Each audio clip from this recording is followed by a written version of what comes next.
It's Wake Up Wyoming with Glenn Woods. Drop.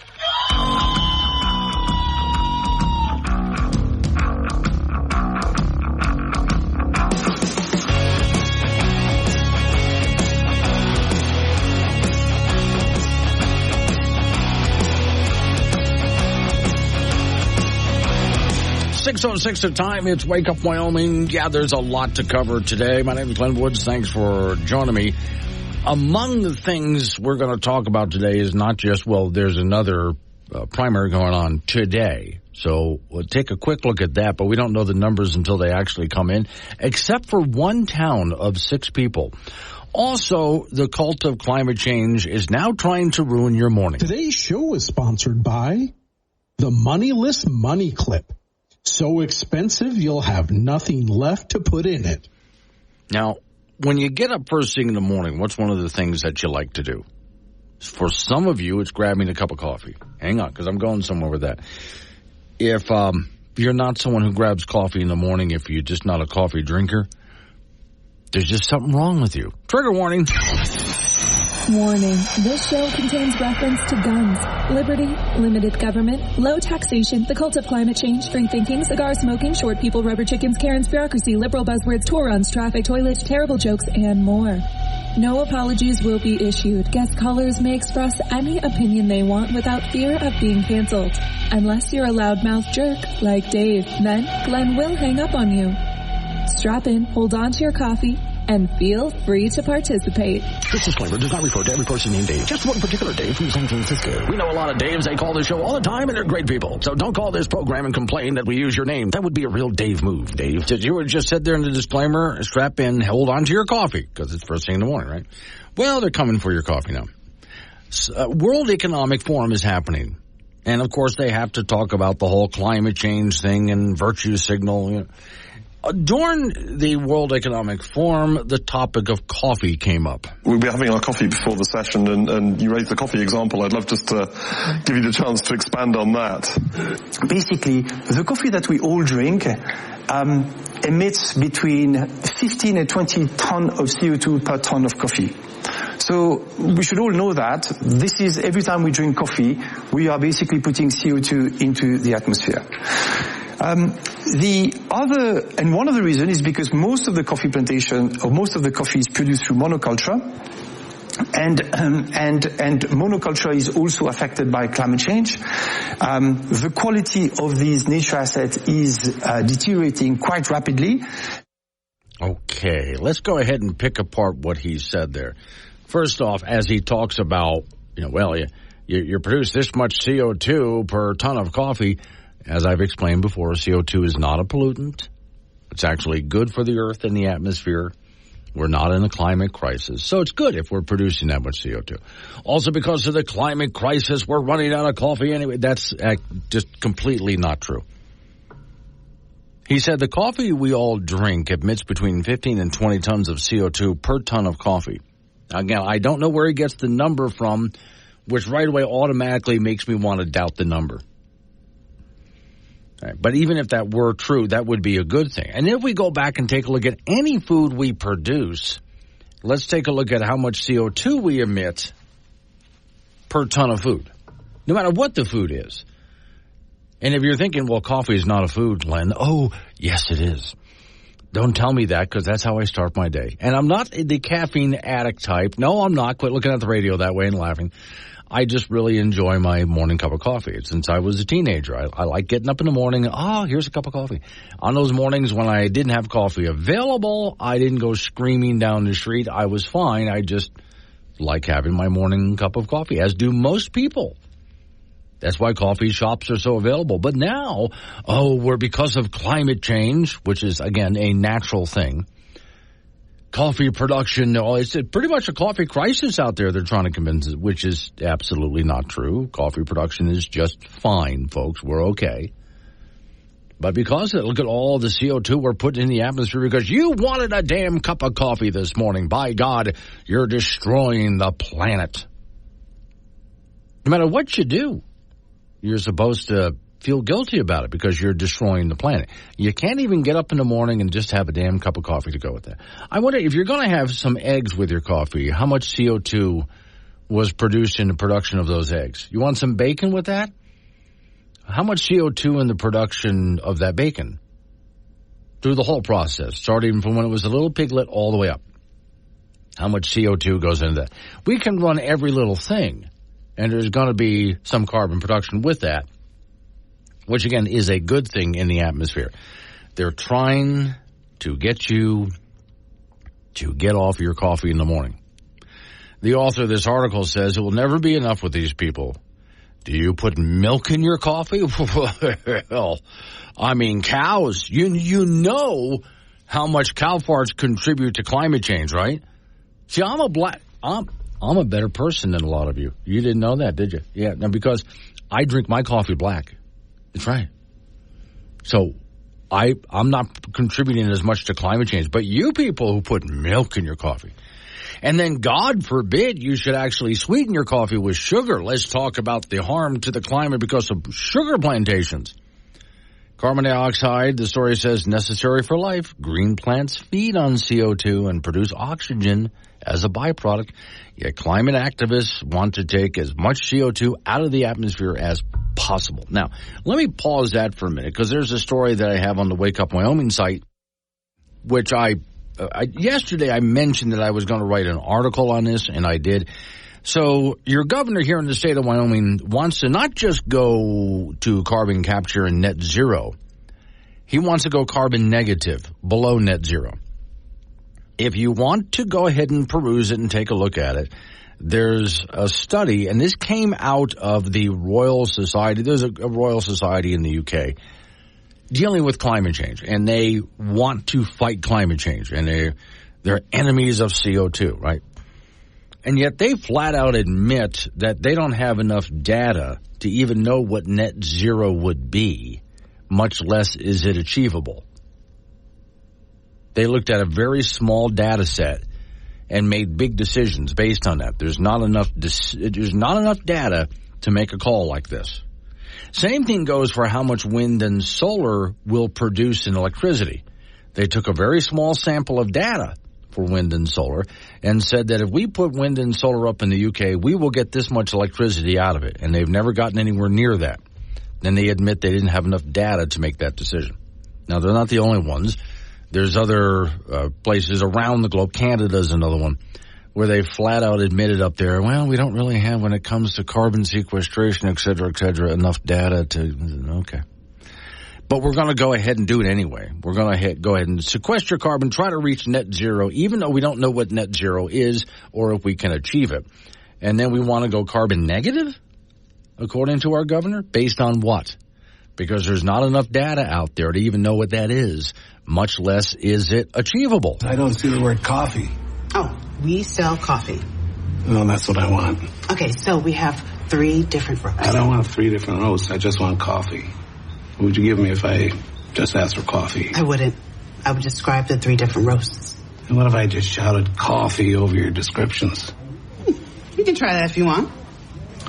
Look, I've run my own business for a long time. One thing I've learned, don't overcomplicate things. Lead with the headline. You sell cars, say you sell cars. You sell guns, say you sell guns. It doesn't even say coffee in your sign. That was mouthfeel. Sounds like a sex club. Oh, it's the way the coffee feels in your mouth. It's a word connoisseurs use. You mean the taste? No, it's distinct from the taste. Covering catastrophes for years to come. It's Wake Up Wyoming with Glenn Woods. Find content, chat live, and listen on demand on the Wake Up Wyoming mobile app. 6:22 is the time. It's Wake Up Wyoming. Okay, New Hampshire's in their primary right now, which would only be round 2 of many that we're going to have, and we haven't even done it here in Wyoming yet. But okay, New Hampshire's in their primary. Who are they going to pick? And, you know, of course, everybody right away say Donald Trump's going to win in a landslide, except for this one town. Dixville Notch, New Hampshire. Imagine living in Dixville Notch, New Hampshire. What a tiny little hamlet this is. Now, but here in Wyoming, we're used to places this big. Population 6. Yeah, but at least they're all registered to vote. So they showed up at midnight and they went ahead and just opened up the polls. It's Tuesday, it's midnight, let's get it over with. And they showed up in their little town hall. And what's funny to see is in their tiny little town hall, there are more reporters there than there is the population of the town. But again, people in Wyoming relate to stuff like that, right? Okay. So they all write down who they want, and they just walk over and put it in this little box down the little, hole there in the top of the box, drop the piece of paper in. Then the official of the 6 walks over and opens up the box and goes up to a whiteboard and opens up each and every piece of paper and writes down who they voted for. Nikki Haley 6, Trump 0. I know, right? Nikki Haley just dominates the town of Dixville's Notch, winning all 6 votes. Now, at some point, Donald Trump and Nikki Haley are going to bump into each other there and have to debate or something like that. I don't know if he'll even debate him, but they'll talk to each other. If I were her, I'd poke Trump in the chest and go, ha-ha, I see. I won Dixville in a landslide. This is why I like to point out, as an example, let's take the town of Bill, Wyoming. And I'm going to double check here. Last I heard it was population 11. I wonder if that number has changed at all. Top 5, if there are 5 people. Yeah, I think their population, let me just try population. Okay, here we go. Population 11. And it says including pets, but that's a joke. Okay. So I found out, when it comes to taking ratings for radio programs, they do it as a percentage. It's not total number of people. They don't know that. But of the population, what percentage is listening to a given radio show? Well, as far as the population of Bill is concerned, I carry a 99 percentile in Bill. Out of 11 people. Now, the reason I knew that was because the people in Bill were having breakfast together. They're at their little local restaurant, which is attached to the hotel. And 10 of the 11 people were there. And the radio was on. So they sent me a note telling me that they were all listening. There was that one guy who wasn't in the room. If that one guy, my ratings would have been 100. So I can honestly say I'm the most highly rated radio host in Wyoming because nobody else can claim that. Now, we're getting into the season of political ads. You at some point are going to start getting inundated with political ads from both parties and not just for the presidential race. Remember their tactics. This election, your choice couldn't be more important. Our candidate is in flattering lighting and full bright color. Their candidate is in grainy high contrast black and white, spotted through a telephoto lens from behind a bush, coming back from God only knows where. Our guy points at the horizon and holds a baby. Their guy doesn't have a baby. Their guy has a golf club. The voiceover for our guy is calm, measured, bright. Their guy gets the lower register, and sometimes we slow down. Our guy has clean headlines and the beautiful lens flare America needs. Here's a scary graph over a photo of their guy awkwardly laughing. Snap zoom. Do you want a snap zoom like that in office? Here's a photo of our guy saluting military veterans. Jump cuts, flashes, static, aggressive colors. You can't trust a guy with graphics like this. Our guy gets stock footage of sunrises and an American flag. Their guy's flag is upside down and on fire, intercut with overdue bills, war, and a crying baby. Our guy gets doctors and astronauts and stimulus checks. Flatline, an eagle, hurricane, the Statue of Liberty, crime scene tape, Ronald Reagan, a girl running in a wheat field to escape a dangerous sexual predator, welding, atomic bomb. This election, the choice is yours. Their guy or our guy. Inspiring slogan. So just remember also that with each and every politician out there, what they don't have is a commercial where they just strap the guy into a lie detector We hooked this average politician up to a lie detector so we could discern exactly when he was lying and when he was telling the truth. Good morning. Ooh, off to a bad start. I'm happy to be here. Really? Can't even tell the truth about that, huh? Your government is hard at work. Ooh, not doing well, are we? We have solved many problems. Come on, just tell the truth once. Care about your well-being. I don't think he has it in him. I'm telling the truth, I mean. We will take responsible steps. Come on now, this is for all the money. Well, we want to solve these problems. We have faith in you. Well, no, we don't. Because the last administration... Ooh, swing and a miss. I promise I will... I'm thinking this is not going to end well. Oh, I promise I will.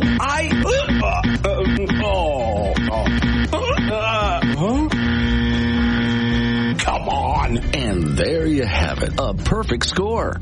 So now you know what the next few months are going to be like until we're finally all done with the campaigns and so on.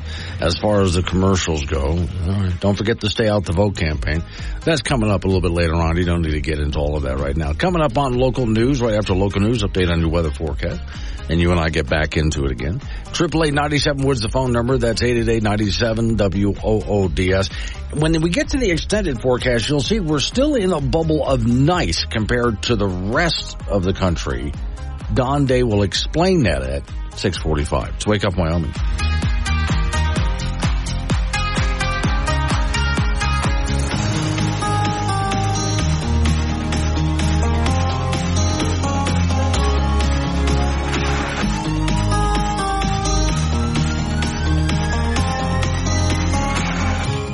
And we're back.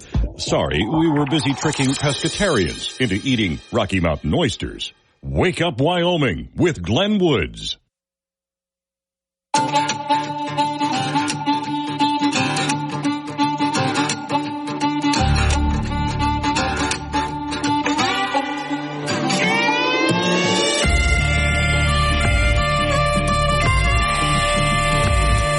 .36 the time. It's Wake Up Wyoming. All right, so let's go to California real quick because I love picking on California. I mean, it's just so easy to do. It's low-hanging fruit. I don't have to do a whole lot of work if California's out there. I get here in the morning, start doing show prep. Like you, I just got up. I don't want to do a whole lot of work. So I look at California and go, oh, that's easy. So California, a while ago, as you know, wanted to do this whole high-speed rail thing, and you know how that's turned out so far, right? Way, way, way over schedule, way the hell over budget. But they keep pushing on it. Now, here's the latest. The CEO of California's high-speed rail project is stepping down. Just so you know, the guy who originally proposed the project and sold it to California has now become its harshest critic. He has been for a few years. And for several years now has wanted the whole thing shut down because he didn't realize how bad California was going to be at building something like this. All right, story says Brian Kelly inherited a massive project that's been bogged down by slow acquisition of property for the route through the central San Juan Valley and beset by schedule delays, cost increases. Well, it says cost increases like it's casual. Massive cost increases every year. One of the first efforts that Kelly directed was to emphasize learning from previous misuses of money and time and so on, sharpening the agency's focus on completing the construction of at least the segments in the valley with the money it had on hand. Kelly also advocated putting the valley's backbone of the statewide system into service as rapidly as possible, so at least they would have something going, part of it anyway, while lining up the funds to finish it all the way up to San Francisco Bay. He said, I took this job with the intent of stabilizing the organization to have it perform better and to try to get reinvestment of public funds in the project. And I felt good about it. Well, he says, I feel good I achieved some of that anyway, but the project is on the uptick, he said, for the time being. The 171 miles stretch connecting, Merced and Bakersfield is expected to begin operation around 2030. What do you want to bet it doesn't reach that goal? I'm just tossing that out there. And construction has been moving along with a number of massive infrastructure projects, including bridges, viaducts, grade separations, completed just within the past 12 months. So they finally got something done, right? As of October 2023, the California High-Speed Rail has completed 43 structures, started work on 32 more, and completed about 56 miles. The work is beginning to expand from its current 100, I'm trying to get the full miles here. Full construction, 175 miles of double track. Okay. California will receive about $3.1 billion from the Biden administration. Remember, the Trump administration didn't want to give any more money to California on this. But Biden administration, here's another $3.1 billion on this. The construction of the state's train line through San Francisco and San Juan Valley, including the extension to Bakersfield. Tuesday's announcement, the federal government has already provided $3.5 billion, so another $3.1 billion is coming for the program. And we ought to stop calling it California's high-speed rail, because only in one small area it might get up to speed as far as a high-speed rail system. Other than that, it's just going to be a train. Very little of it's actually going to be any decent amount of speed. The project has encountered an array of scheduled delays since 2010. Operations in the Bakersfield line are currently planned to commence sometime between 2030 and 2033. The latest cost estimate for construction of the Fresno-Bakersfield segment between $29.8 billion and $32.9 billion. Now, if that's what they're projecting now, what do you think it's going to end up costing? Chet and Yoder, didn't they start the rail like 40 years ago? Well, not quite 40 years ago, but they've been talking about it for quite a long time. But, yeah, they've been at this for quite a while here.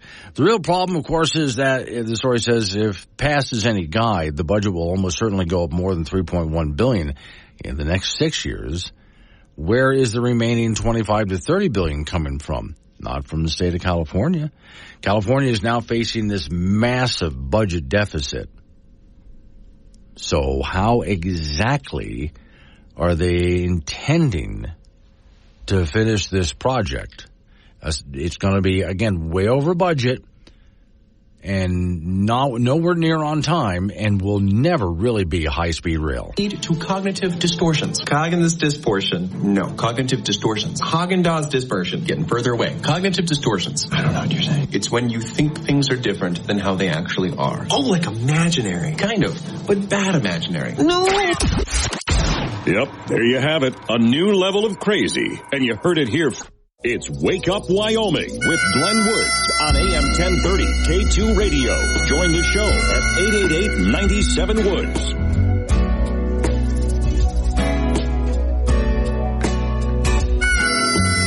6:48 is the time. It's Wake Up Wyoming. Off to the icebox we go. Frank Gambino's waiting by. So I put up a post, Frank, that says, let's take a look at Wyoming's most beautiful lighthouses. Lighthouses? Yes, sure. Do we have any? No. Okay. So it was a very short post. It was most of the post was asking people who were reading the post, why are you here? Because obviously there's no lighthouses here. Now, I did get a comment. I put the post and I put on my personal Facebook page, and immediately, there was a U.S. Coast Guard station in Campbell County, so why not? And there was, I remember that. Did you know Coast Guard? Yeah, okay, so... In Campbell County? In Campbell County for quite a few years, yeah. Okay, so... What were they doing? There used to be... See, the first thing I want to know is I want to see their boat in Campbell County. I want to know what that looks like. But now here's the deal. There used to be a navigation system, which was done by shortwave radio. It was a worldwide system. It was called LORAN. And the system, there would be these signals that would emanate from towers. And whether it's ships at sea or pilots in the air, they could tune into the different signals and look at their map and triangulate where they were. Okay, so you grab 2 or 3 signals, you know where they are, right? Okay. Mm-hmm. When that system was discontinued, That's when the Coast Guard station in Campbell County closed, because that was their job. There was a radio tower in Campbell County run by the Coast Guard, and their job was to keep that particular signal going. All righty then. It was a very important system, especially being in the middle of the country, for airplanes. Right. Yeah, but why would the Coast Guard? Because it was run by the Coast Guard. Why was it run by the Coast Guard? Because it was originally designed for ships at sea. But there's no ships in Campbell County. No. But then when airplanes started to fly, airlines, they needed a system to navigate, and so the system was extended to include air travel as well. Now you need towers all over the country.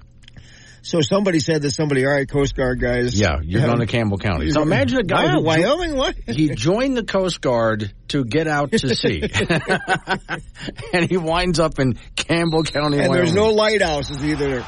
Men's college basketball, the Wyoming Cowboys on the road tonight at San Diego State. The Pokes are coming off their best win of the season over the weekend. They downed Nevada 98-93, so they're 10-8 overall, 3-2 in Mountain West play. UW player Sam Griffin was named the Mountain West Conference Player of the Week after throwing in 26 points against Nevada, and he's been averaging 18 points per game. San Diego State 15-4 overall, 4-2 in league play. The Aztecs are good, and they were really good at home. That is a 7 p.m. start tonight from San Diego. We'll have that for you on K2 Radio in Casper and KCGY in Laramie.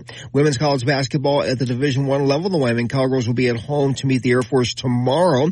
UW is coming off a nice win over rival Colorado State over the weekend to get the 10-7 overall, 5-1 in Mountain West play. Air Force will come into tomorrow's game with a record of 9-10. Junior college basketball, the Casper College teams will be at Gillette College tonight. The T-Bird women rated 23rd in the country at 16-4 after an 84-65 win over Northwest DePaul on Saturday. Andy Schischler led the way in that game for 19 for Casper. The T-Bird men 12-8 after an 89-74 win over Northwest. They were led in scoring by Abdul Bashir, who had 27. The LCCC women's basketball team from Cheyenne 7-11 after an 82-67 loss to Eastern Wyoming on Friday. The LCCC men are 11-9 as they lost to EWC on Friday 88-86. Both the Golden Eagle teams will be at Central Wyoming and Riverton on Friday. High school cross country, Madison Antonino of Jackson won the Gatorade Athlete of the Year. She won the 4A cross country state championship and also is the 3A champion in the 3,200 meter run, competing for Pinedale. In high school indoor track from over the weekend, Gillette hosted the season opening event with close to 850 athletes participating. Caden Lee of Natrona won the high jump at 6'10", a mark that exceeds the existing indoor state record. He also won the triple jump. Laramie's Dominic Eberle won the 800 and 1600 meter runs. On the girls' side, Lainey Berryhill of Laramie won two events, the 400 and the 1600. Pro Rodeo, Hillsdale, Wyoming native Brody Kress won the saddle bronc at the National Western Stock Show in Denver over the weekend with an arena record 91-point effort in the finals. Picked up $11,000 for his work in Denver, and he finished fourth last season in the saddle bronc world standings. That's in sports. I hear our young man in the hospital after that rodeo incident is recovering nicely. However, he has no use of his left arm. That's true. But when I was reading about it this morning, for right now, yeah, he is doing well as far as he's up. He's talkative. Well, not up, but he's talkative. He's eating well. So in many ways, they're very pleased with his recovery. But yeah, they got to worry about that. He's got a long road, but you know what? He's with us. God bless him. Yeah. Okay. And I do really admire, having gone through all of that, good spirits. Yes. Yeah. You got to keep that attitude. Oh, yeah, you got to, yeah. All right. Thank you, Frank. Mm-hmm. Coming up on some local news. Well, there's going to be some local business we have to take care of. News time, national, local. Update on the weather forecast. You and I get back into it again. And for those businesses out there that have been approached by the state of Wyoming to maybe install an EV charging station, I have an update on that, and it's not going well. Not for the businesses, but for those who want the stations. I'll explain. It's Wake Up Wyoming.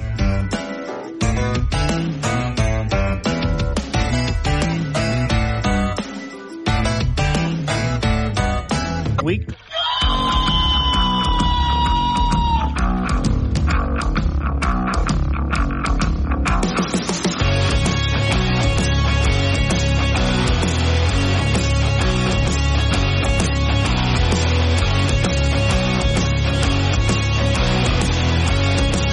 Six the time. It's Wake Up Wyoming. It is a Tuesday. And yeah, it's primary day in New Hampshire, so you'll be hearing about that in the news all day long. Oh, real quick, I do want to Before I get into the next story here, I just thought of something that I was thinking about yesterday when it came to polling for primaries. Hang on, I'll explain what I was thinking about. Today's show is sponsored by Universal Socks.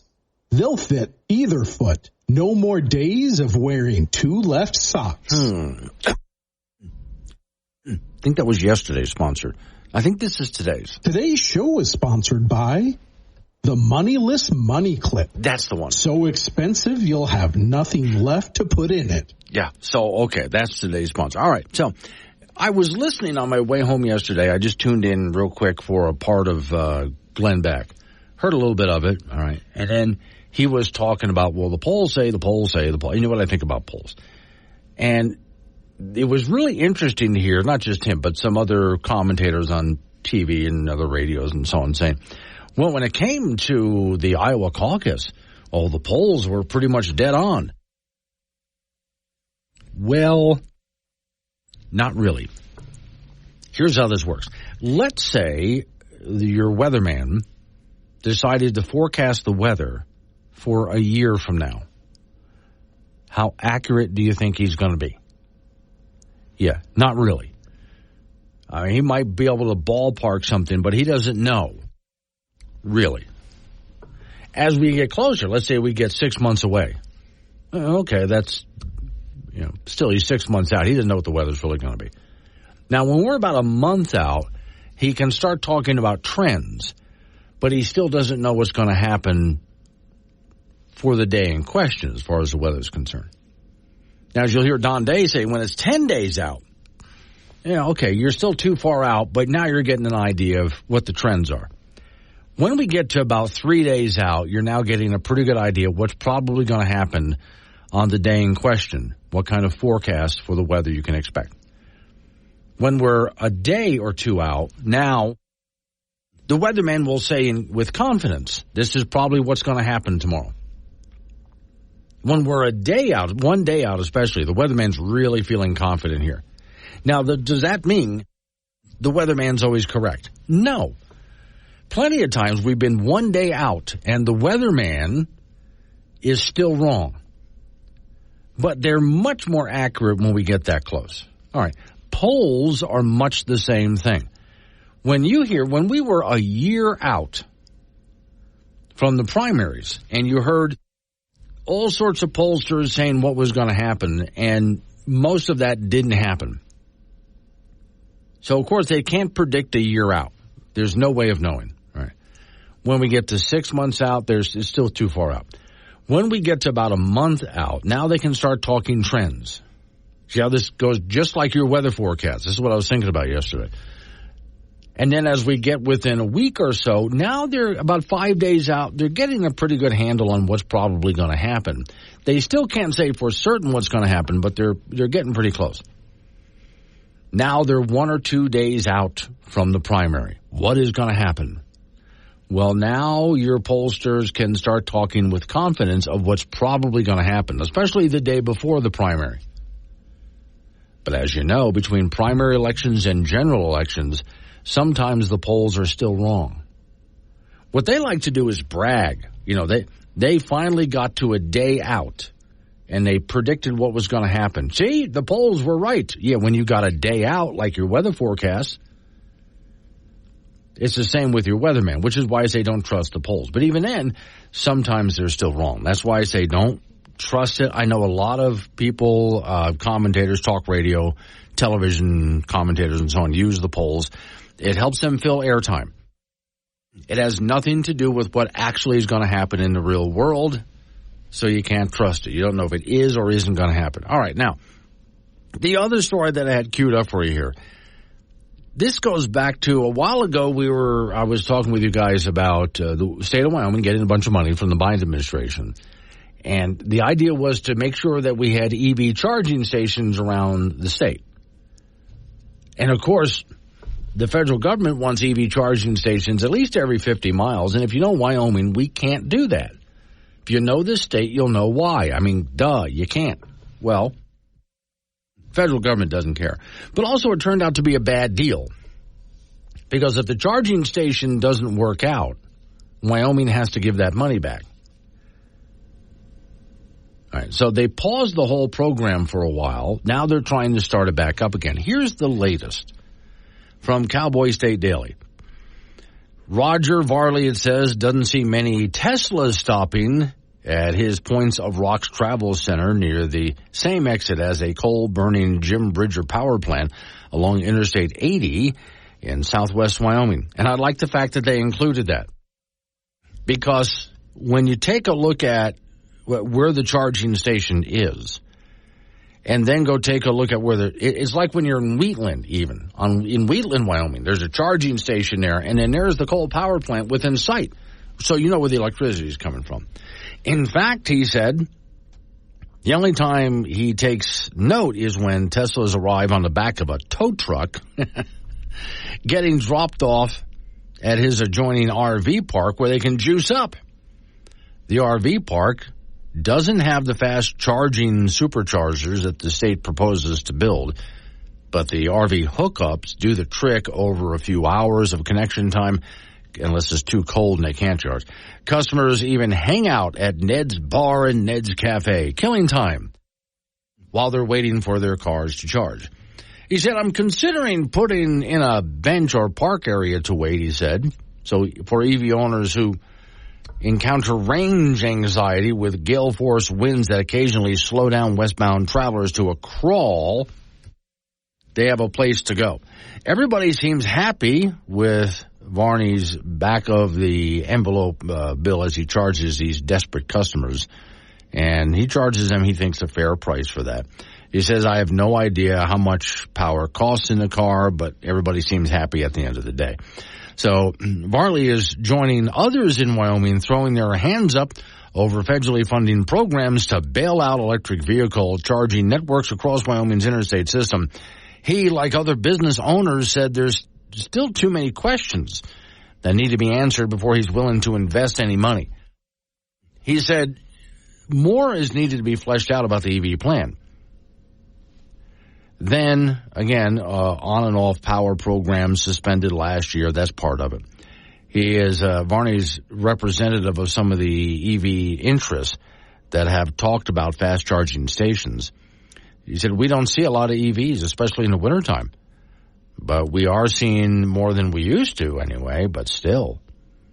Last May, Wyoming's EV program was placed on hold over concerns the state could be stuck with a hefty bill if it's unprofitable.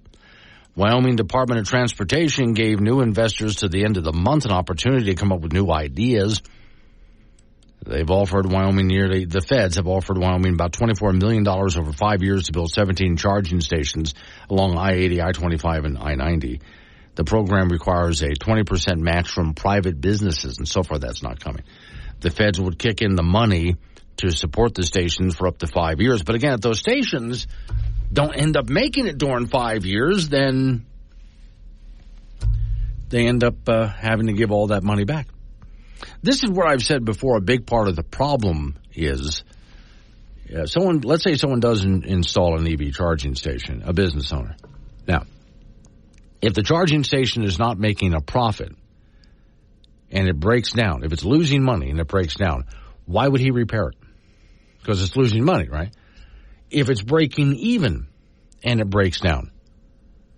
So he's still losing money because he's got to pay for the repair, but all he ever did was break even. So what's his incentive? Wade and Cheyenne. Bill, Wyoming was a good example. What about Lost Springs, population 4? Yeah. In fact, I recently did, Wade, a story how the town of, not Shoshone, but Shawnee, I think it was. It's along the same highway. Has a population of 5, and Lost Springs has a population of 6 now. And so Shawnee is wondering how Lost Springs does it with so many people. I mean, that one extra person just puts them over the top, right? Yeah, I don't see the EV charging stations happening anytime soon unless and here again, I'm against subsidizing this. We never subsidized gas stations and they're all over the place. Things about Wyoming that would drive the rest of the world into a coma, part 7. To this day, you can still legally hang somebody that steals your horse. The smallest town in Wyoming actually has a population of only 4 people. The name of the town is Lost Springs, and the mayor there actually runs a bar called Lost Bar, so you can visit it if you want to. Wyoming is the self-proclaimed jackalope capital of the world. Wyoming is home to the windiest road in America, and that is I-80 between Laramie and Rawlins. Wake Up Wyoming with Glenn Woods, on air, online, and on the Wake Up Wyoming mobile app. Be part of the show at 888-97-WOODS. This is K2 Radio. 7:22 is the time. Wake Up Wyoming. Because that update on EV charging stations in Wyoming and what the state's trying to do with trying to get people to please put a charging station in front of your business. It's not going really well. Just a quick side note from the Telegraph. Electric bikes start record number of fires in New York.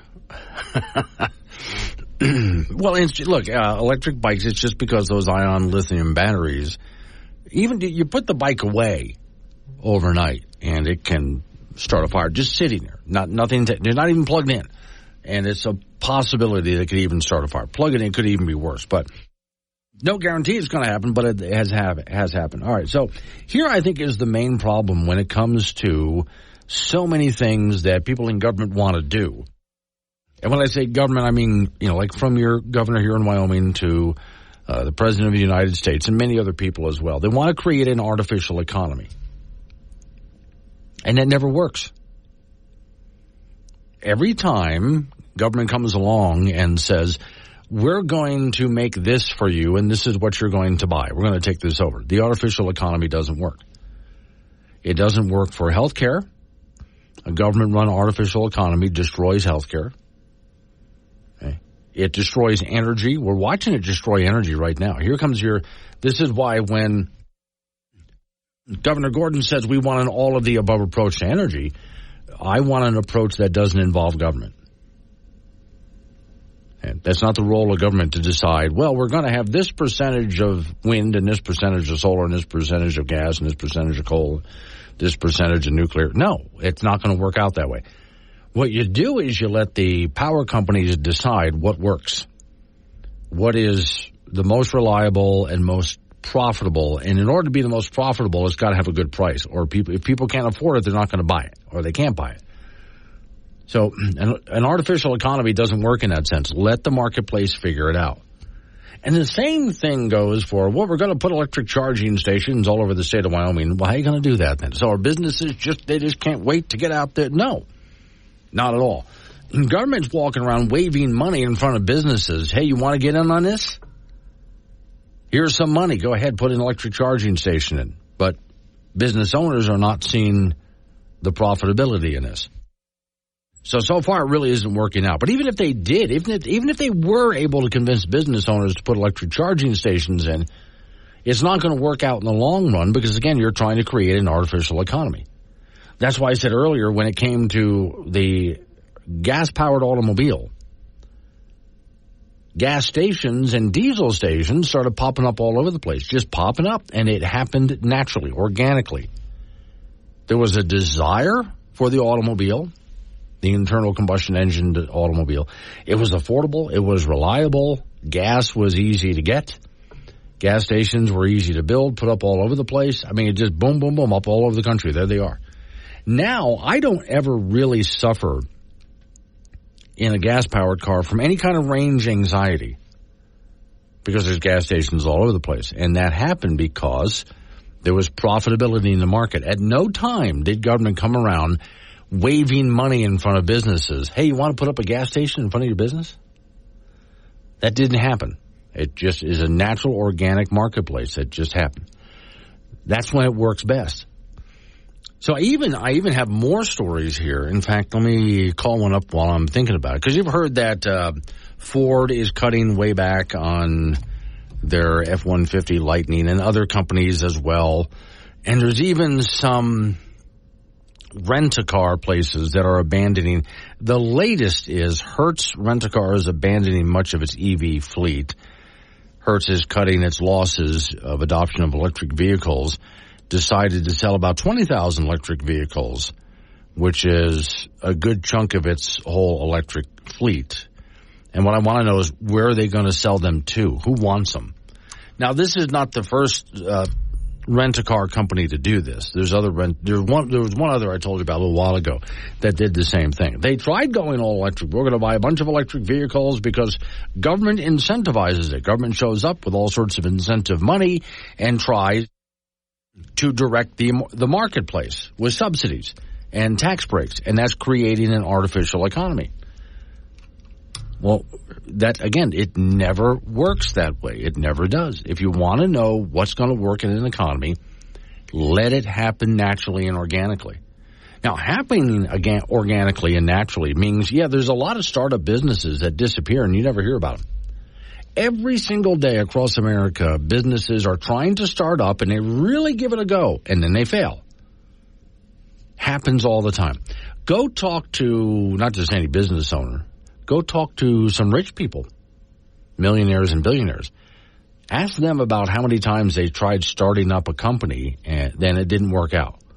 Oh, they'll tell you about all sorts of failures out there, but that's in trying to figure out what happens in the marketplace, how it works, what people want.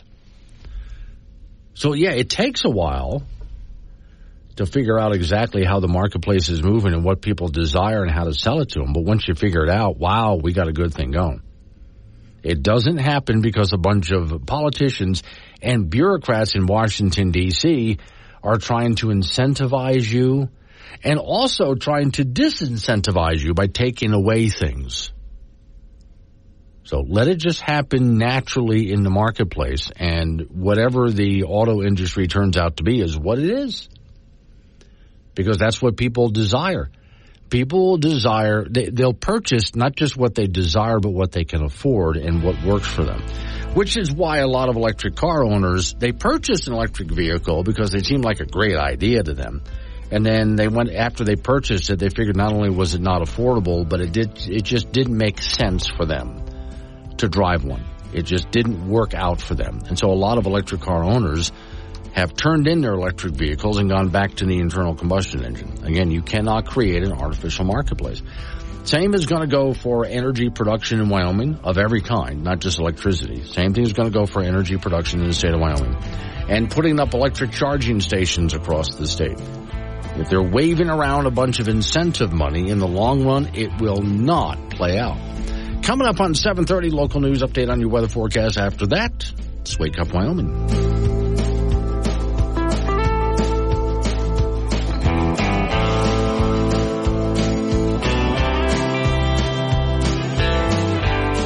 Wake up, Wyoming. Glenn Woods is live on AM 1030 K2 Radio and the Wake Up Wyoming mobile app.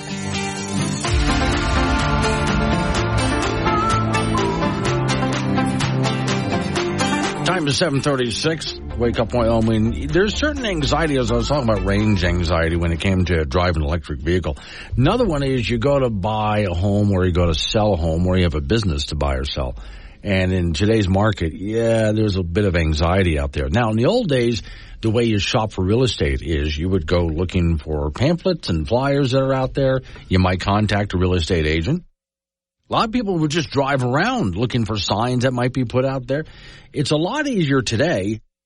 There's so much help online in real estate. Now, if you're trying to sell a place, it's a good idea to get with someone who knows how to work in today's marketplace, because most people begin their searching right off of their phone, then online in some other way. And if your agent knows exactly how to use today's marketplace, they'll get you a customer really fast. Or if you're a buyer, they'll get you to the place you're looking for real fast. Now, in the Casper and the Trona County area, that's Lisa Burge and Associates Real Estate. They have a long history, even before this whole internet thing came around. Today, on average, Lisa and her team sell about 375 houses a year in the Casper area. They have 5-star ratings on Google reviews. Google, Lisa Burge, Real Estate and Associates, all working together and also with social media and so on.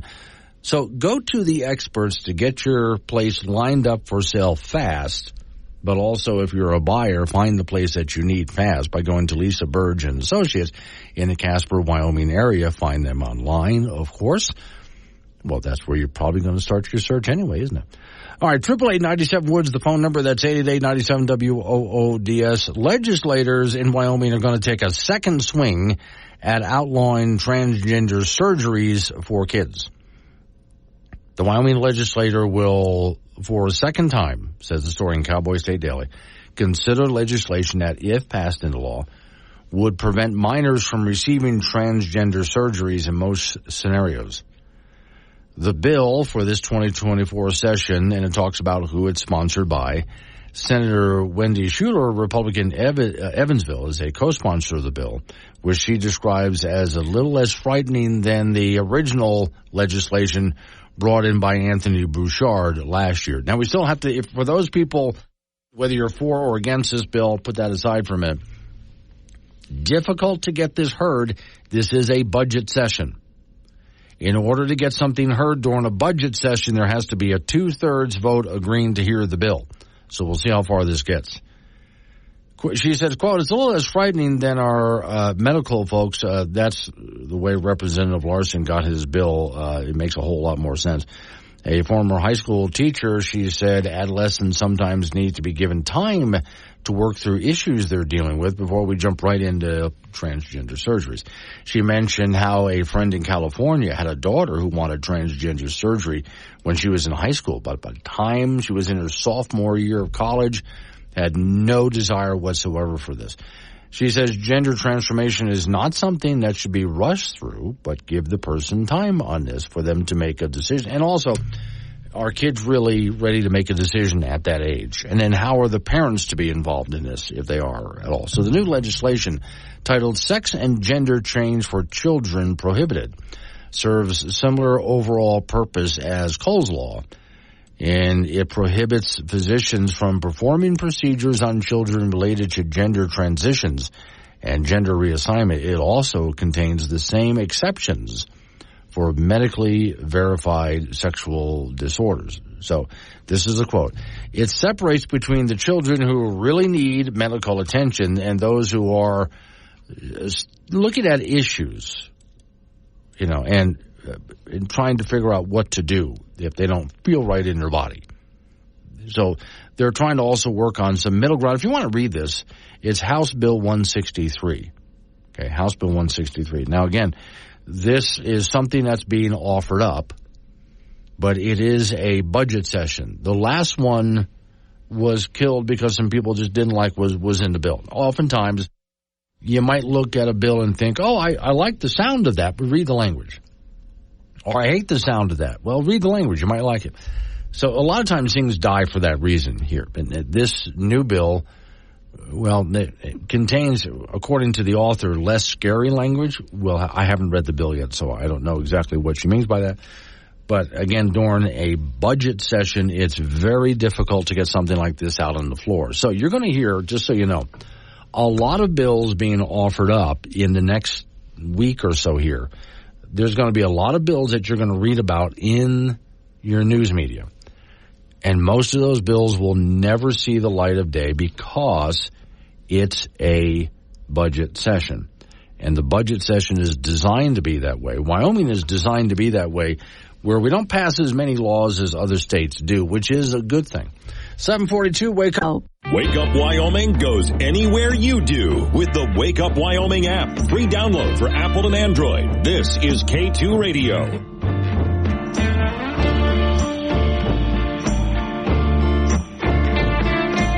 7:45 is the time. Wake Up Wyoming. Off we go to talk to Don Day from Day Weather. So, Don, I'm watching the weather radar for the whole nation. All those radars out there combined together shows all of this really wet and windy and cold weather everywhere but right here, which is weird.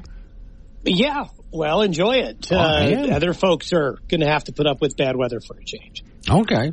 Now, why, again, this is like we talked about this yesterday, the third time we've been inside this little bubble here. It's unusual. So what I'm saying, Don, is people are enjoying it, but they're kind of freaked out. What can I tell you? Yeah, okay. Just hang in there.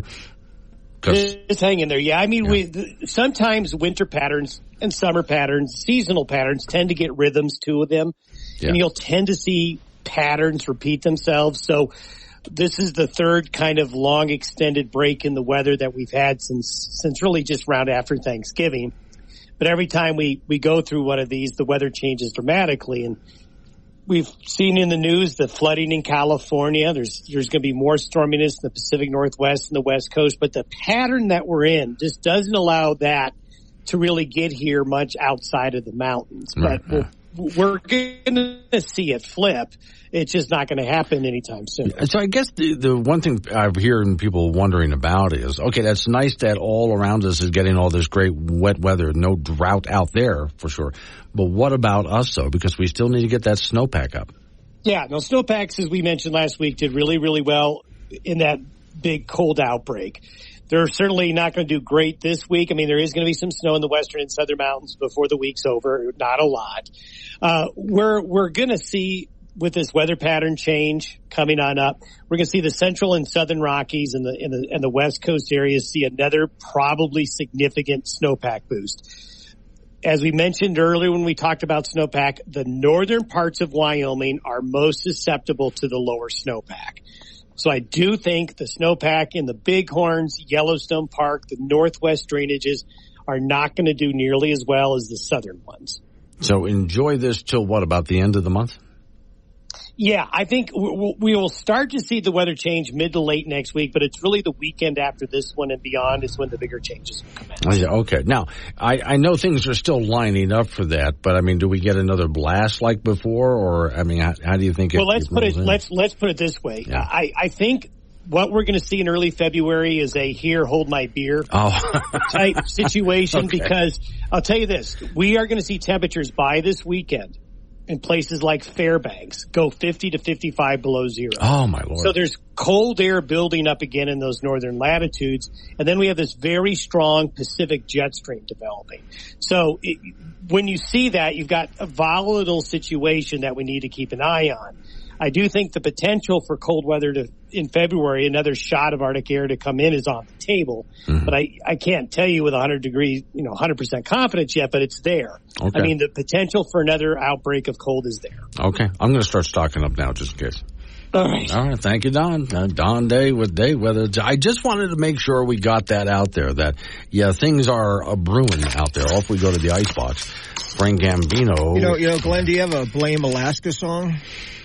No, but and by extension, blame the Soviet Union? Yeah, sure. We can go ahead and blame that. Blame California? No, not for cold weather. The USSR. Yeah, it's all their fault. Alaska, we're going to blame them, yeah. What I do like, I was watching Don Day's podcast, as I do every single morning. So there's this jet stream that's going to come in as we get into the beginning of next month, right? And if you want to go from, let's say, Japan to California in record time, this would be your chance. Oh, okay. Yeah. I mean, it's just going to be straight across, and man, is it going to be a fast one. So it's just interesting to watch how weather works like that. Now, when you watch animals in the wild in Wyoming, ain't they graceful? I don't see animals in the wild in You Wyoming. don't? I see them on the road or by the road. You don't see them in the wild. No. Okay. We always tend to think of deer and antelope and, things like elk and so on. Just wonderful, graceful animals. Well, our friend DJ Nike posted a video. So here comes an elk. And it jumped over a fence, a barbed wire fence, no problem at all. Just blink over it, fence was nothing.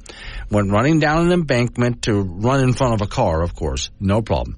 And as he's coming out of the ditch, he trips like the klutz he is, and just goes stumbling across the road, ends up doing a somersault in the middle of the road. And then gets up. I mean, that's got to be just really embarrassing, right, Frank? I mean, I'll give him a 10 for effort. Okay. I mean, he looked. The disc ball wasn't pretty, but it was effective. Yeah. I mean, it's like when you're walking up the stairs here at work, and then you stumble.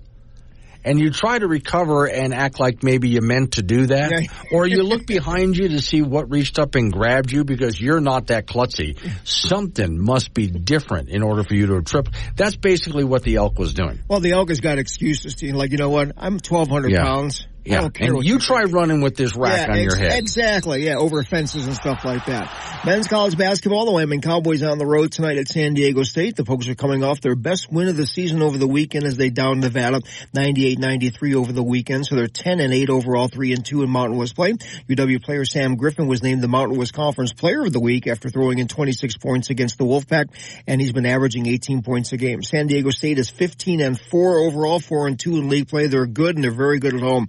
That'll be a 7 p.m. start tonight from San Diego. We'll have that for you on K2 Radio in Casper and KCGY in Laramie. Women's college basketball at the Division I level. The Wyoming Cowgirls at home tomorrow night to meet Air Force. UW coming off a really nice win over rival Colorado State over the weekend to get to 10-7 overall, 5-1 in Mountain West play. Air Force comes into tomorrow's game with a record of 9-10 overall. Junior college basketball, the Casper College teams will be at Gillette College tonight. The T-Bird women rated 23rd in the country. They sit at 16-4 overall after an 84-65 win over Northwest DePaul back on Saturday. Andy Schussler led the way for the Birds with 19. T-Bird men are 12-8 after an 89-74 victory over Northwest. They were led in scoring by Abdul Bashir, who had 27. The LCCC women's basketball team from Cheyenne 7-11 on the year after an 82-67 loss to Eastern Wyoming on Friday. The LCCC men 11-9. They lost to EWC on Friday 88-86. Both Golden Eagle teams will be at Central Wyoming and Riverton coming up on Friday. High school cross country, Madison Antonino of Jackson, the Gatorade Athlete of the Year. She won the 4A state cross country championship and is also the state 3A champion in the 3,200 meters running for Pinedale. In high school indoor track, the season began over the weekend. Gillette hosted a huge meet with about 850 athletes participating. Hayden Lee of Natrona won the high jump at 6 feet 10 inches, a mark that exceeds the existing indoor state record. He also won the triple jump. Laramie's Dominic Eberly won the 800 and 1600 meter runs. On the girls' side, Laney Berryhill of Laramie won 2 events, the 400 and the 1600 meter run. Pro Rodeo, Hillsdale, Wyoming native Brody Kress won the Saddle Bronc title at the National Western Stock Show in Denver over the weekend with an arena record 91 points. Picked up 11 grand for his work in Denver and placed 4th last season in the Saddle Bronc in the world standings. That's it in sports. I saw a guy make a video which was absolutely brilliant. He figured out perpetual motion. Every time he dropped a jelly sandwich, it always lands on the jelly side, right? Every time he drops his cat, the cat always lands on his feet. Mm-hmm. So he straps the jelly sandwich to the back of the cat. How'd they land? They didn't. They just spun in midair. And so he attached that up to a generator. And now he's got electricity forever. Well, yeah. That is ingenuity. That's ingenuity. Thank you, Frank. Coming up, that was the funniest video ever. Coming up on some local business that we have to take care of. We're going to roll into news time after that national local update on the weather forecast, and you and I get back into it again. I'll start up the open phones thing as soon as we get into there as well. 888-97 Woods, the phone number, 888-97 WOODS. Wake up, Wyoming.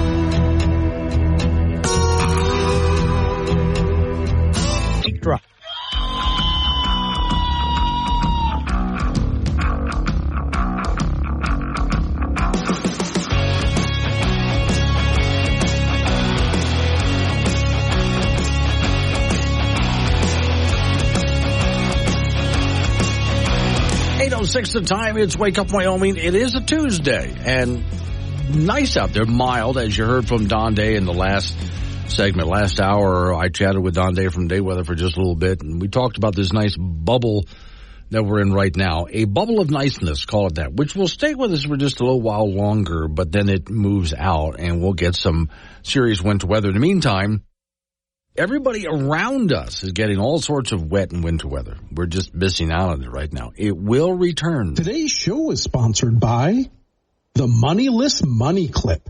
So expensive, you'll have nothing left to put in it. So 888-97 was the phone number. That's 888-97 WOODS. You can talk about what I'm talking about, change the subject.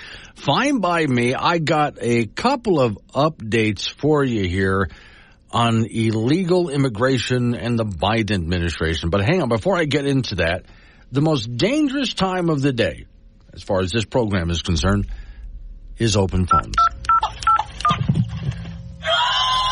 Warning.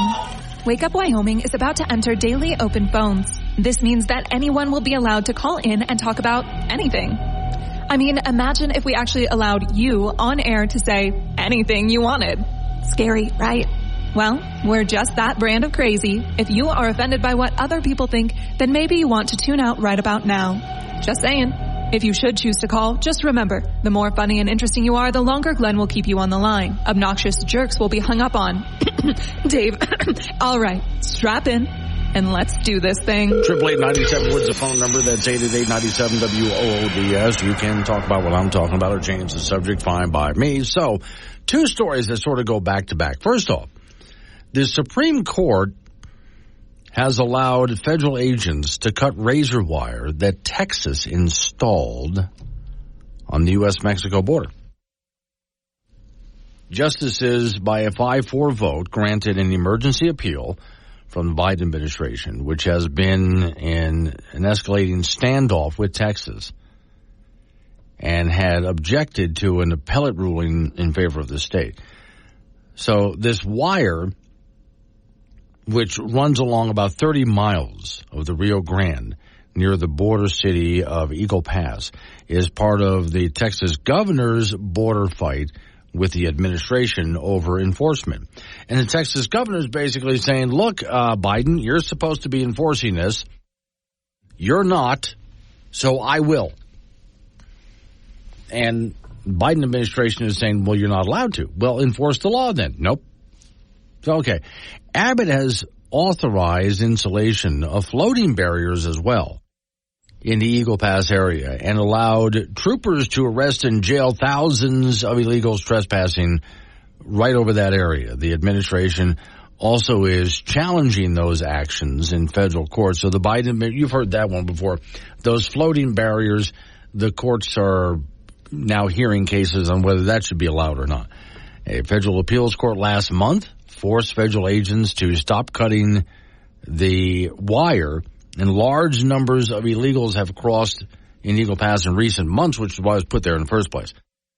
In court papers, the story says, the administration said the wire imperils Border Patrol agents from reaching migrants as they cross the river. Well, it's supposed to stop the migrants from ever getting to the river. Texas officials argue that federal agents cut the wire with the help of groups crossing illegally. So illegals trying to cross have helped agents cut the wire. Chief Justice John Roberts and Justice Amy Coney Barrett and several others there. It talks about who voted who as far as this is concerned. And Texas is basically the governor saying, this isn't over. So I'm thinking Texas is just going to put it right back up. Because it's not ordering Texas to not put up the wire. It's just saying that agents have a right to cut the wire. Well, Texas has more wire. So that goes with this other story here. Biden administration has released 6.2 million illegal immigrants into the U.S. 3 years into this, 6.2 million into the United States. Wow. That is a massive number. And then you got to wonder, how do you send all of those people back? Off we go to the phones again. 888-97 Woods, the phone number. That's 888-97-WOODS. Talk about what I'm talking about. Change the subject. Fine by me. Hey, Jude. Hey, I made it home alive. Okay. Now, was flying all that bad? No. I think the first trip up was a little bumpy, but flying home, it was like being a pro. I took some video of it. Had a great time. Okay. And I have noticed something that you do get used to in airplanes is, when you're in a motorboat on the water and it's kind of bouncy because you're bouncing across the waves.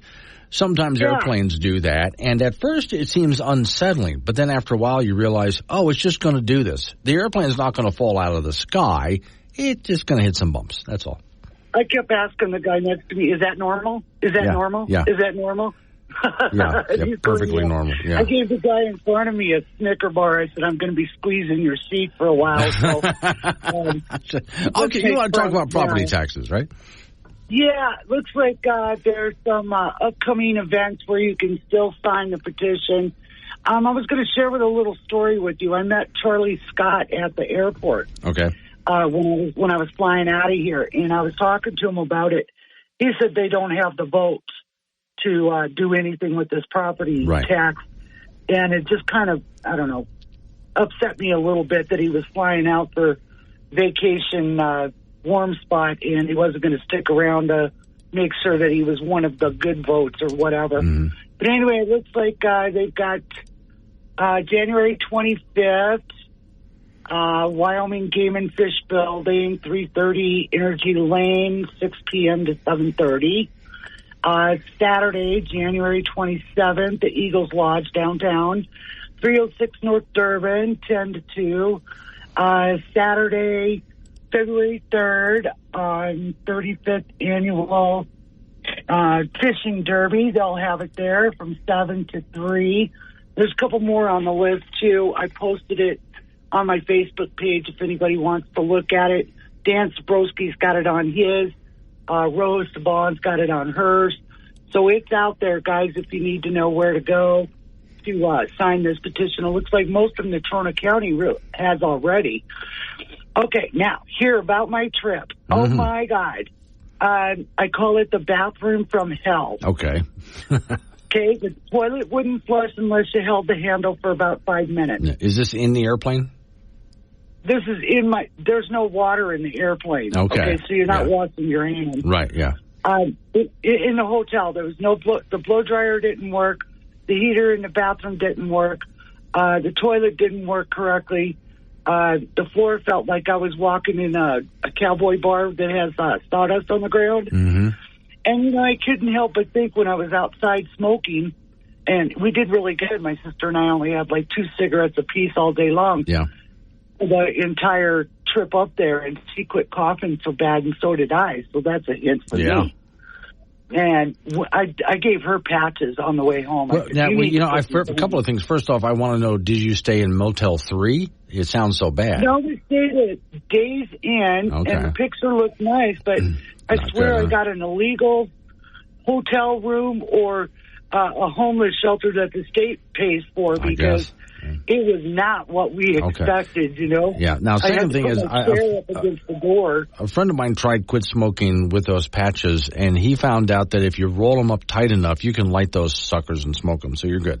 Oh, hey, I made 99 days with them. Okay.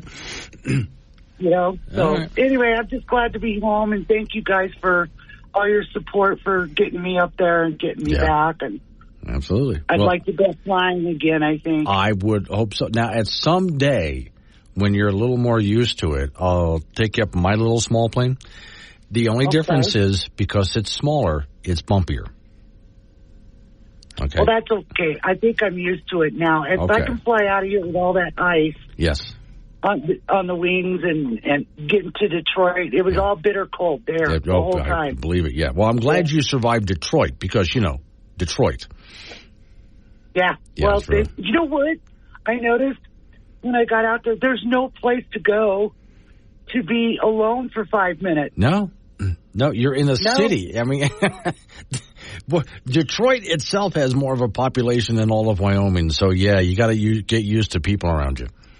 Well, I don't know. I used to work at this company called Speedweld on 12th and Grosbeck, and we could go to the bar after we got off work, and, it didn't seem that busy. It was only maybe 10 bar stools and a couple 4 or 5 tables, and we could sit and talk and visit after work, but now you can't go anywhere. Even we went and had breakfast at Bob Evans at like 7 o'clock in the morning, and it was jam-packed, man. Yeah. All right. So that's what happens when you live out in the middle of nowhere for a while. Civilization, All right. Thank you, Judy. Woke Radio, WOK! Time to get up, everybody, and go to work. You don't have anywhere to go, so let's play some soft, easy favorites that'll help you sleep in until noon. If it matters in Wyoming, it matters to Wake Up Wyoming with Glenn Wood. Call Glenn at 888-97-WOOD and make your voice heard. AM 1030 K2 Radio. 8:21's the time. It's Wake Up Wyoming. Are you going to do what Judy did? She interrupted me. 888-97 Woods, the phone number. That's 888-97-WOODS. Talking about what I'm talking about or change the subject, fine by me. Jerry is in Platte County on taxes. Morning, Jerry. Good morning. How are you, Glenn? Good, sir. What you got? Since we've talked. I'm sorry. Well, we have an event coming up this week. I'm the lead for the incentive in Platte County. Okay. But on Friday at Guadalajara Mexican Restaurant, which is 1803 16th Street, from 4 to 6, we're going to have our illustrious Ben Bean there and Richard to explain it to everybody, and answer any questions people have, and get signatures. So. Okay, let's get people to the place again there in Platte County. Where exactly are they going? It's Guadalajara's Mexican Restaurant. Okay. And it's 1803 16th Street. If you're going down 16th Street and you see Pizza Hut, it's behind Pizza Hut. So it's very easy to find. Yeah. So he's talking Wheatland, folks, in other words. In that area. So, I know. In fact, I went into that Guadalajara's a little while ago just because I was in town. I decided to try it. It's a good one.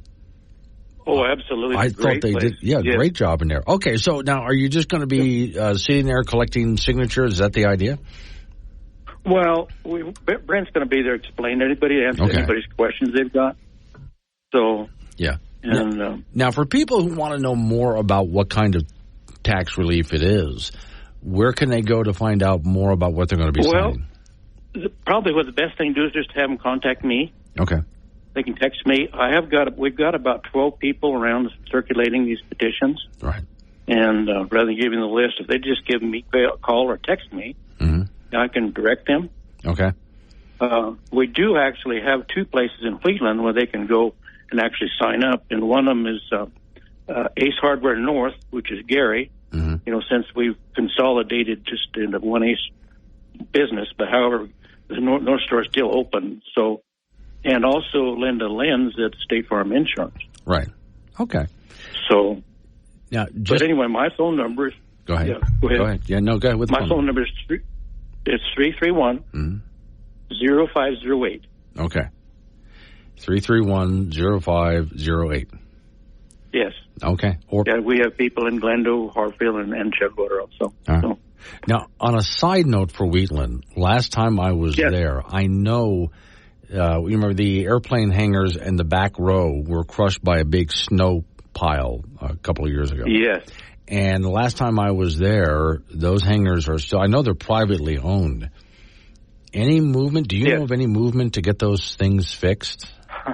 Well, actually, they're working on it. They get a big argument about what's going on there and who owns what. Yeah. So I don't know if they've got that dispute settled or not, but there's been kind of a takeover of some of the private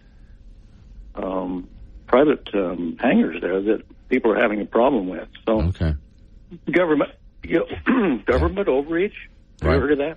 Yep. I think I have talked about that a time or two. Yeah.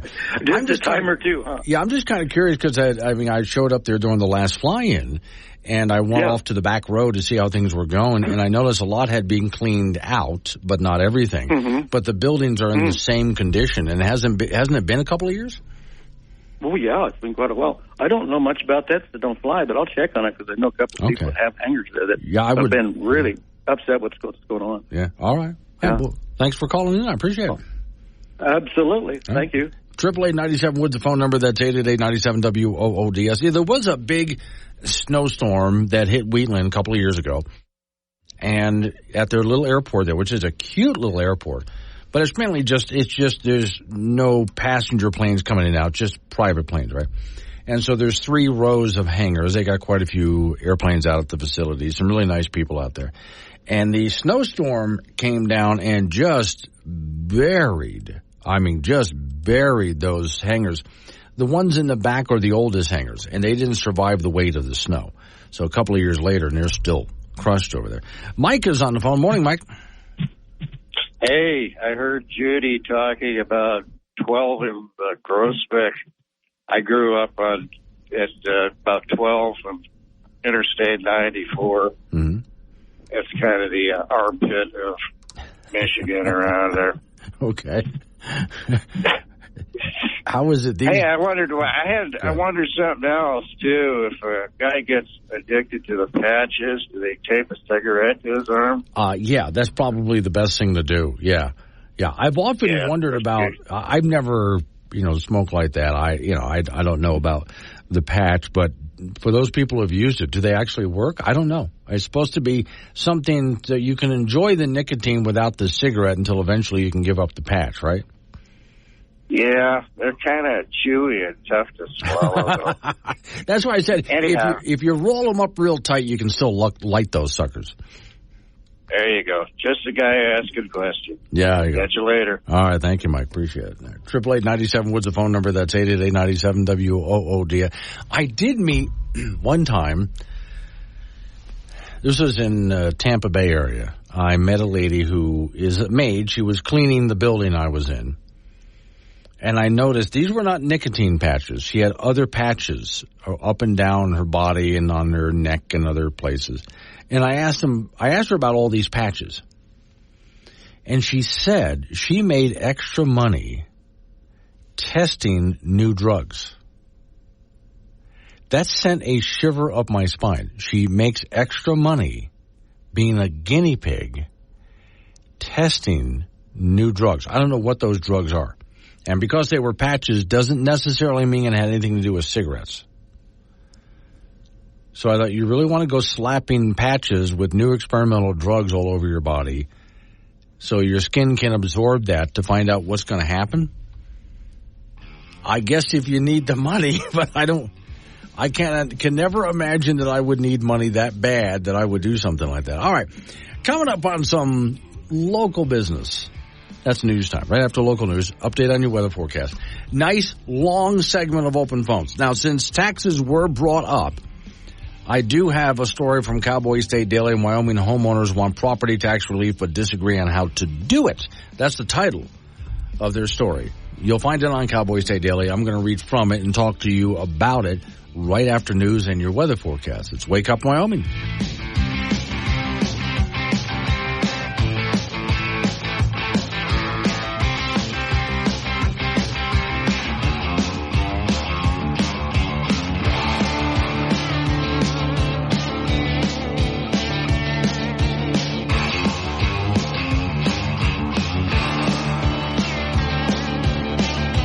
News and weather together at the top and bottom of every hour. This is Wake Up Wyoming with Glenn Woods on AM 1030 K2 Radio.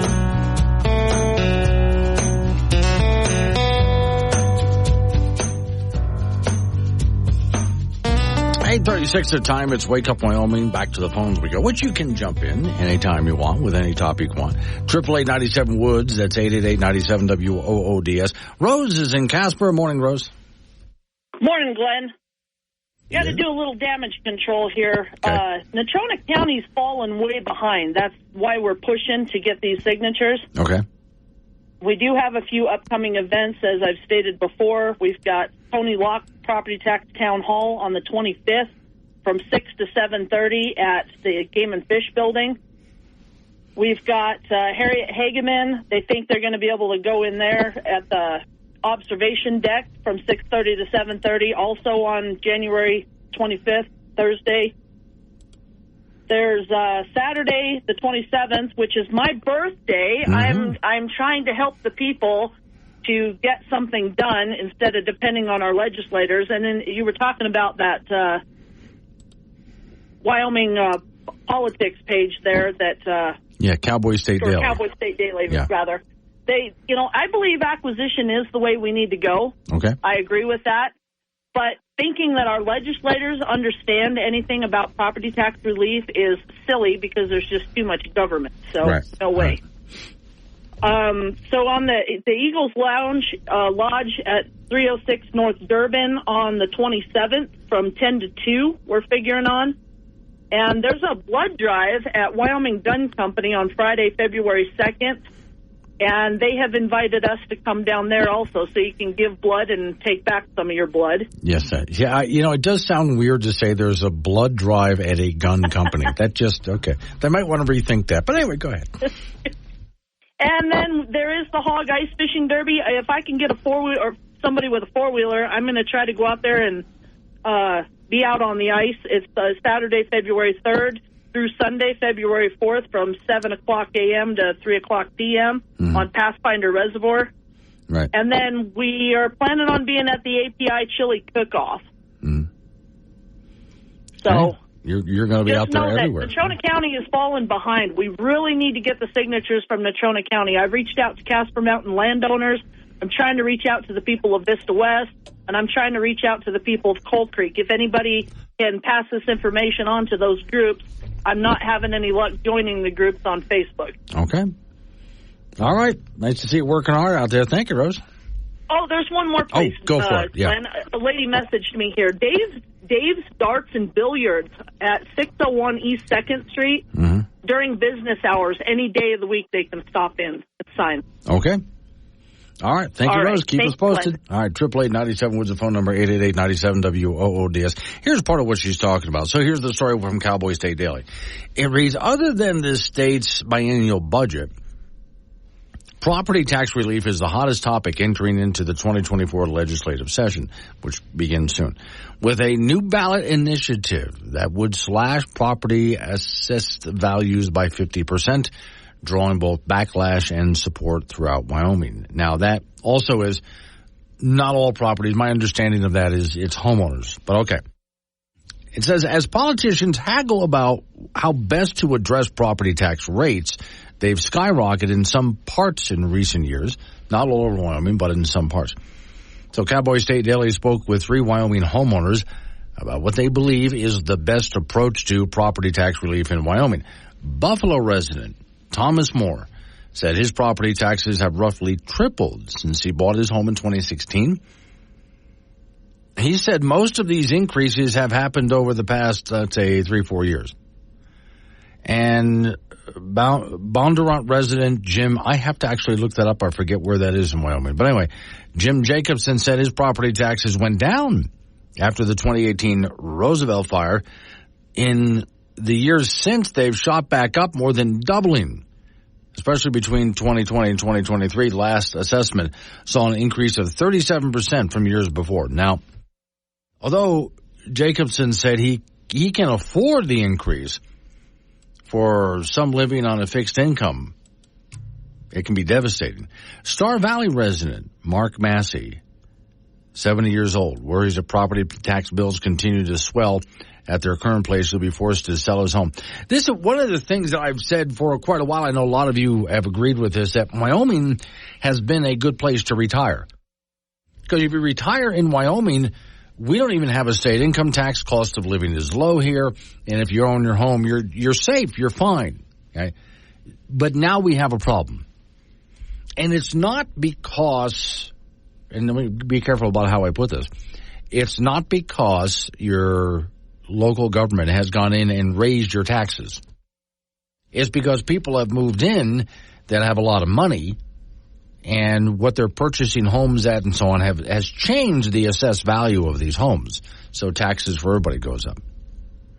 So this gentleman, Massey, a self-described conservative, is so serious about property taxes and the cause, he will vote for any candidate who can provide permanent property tax relief.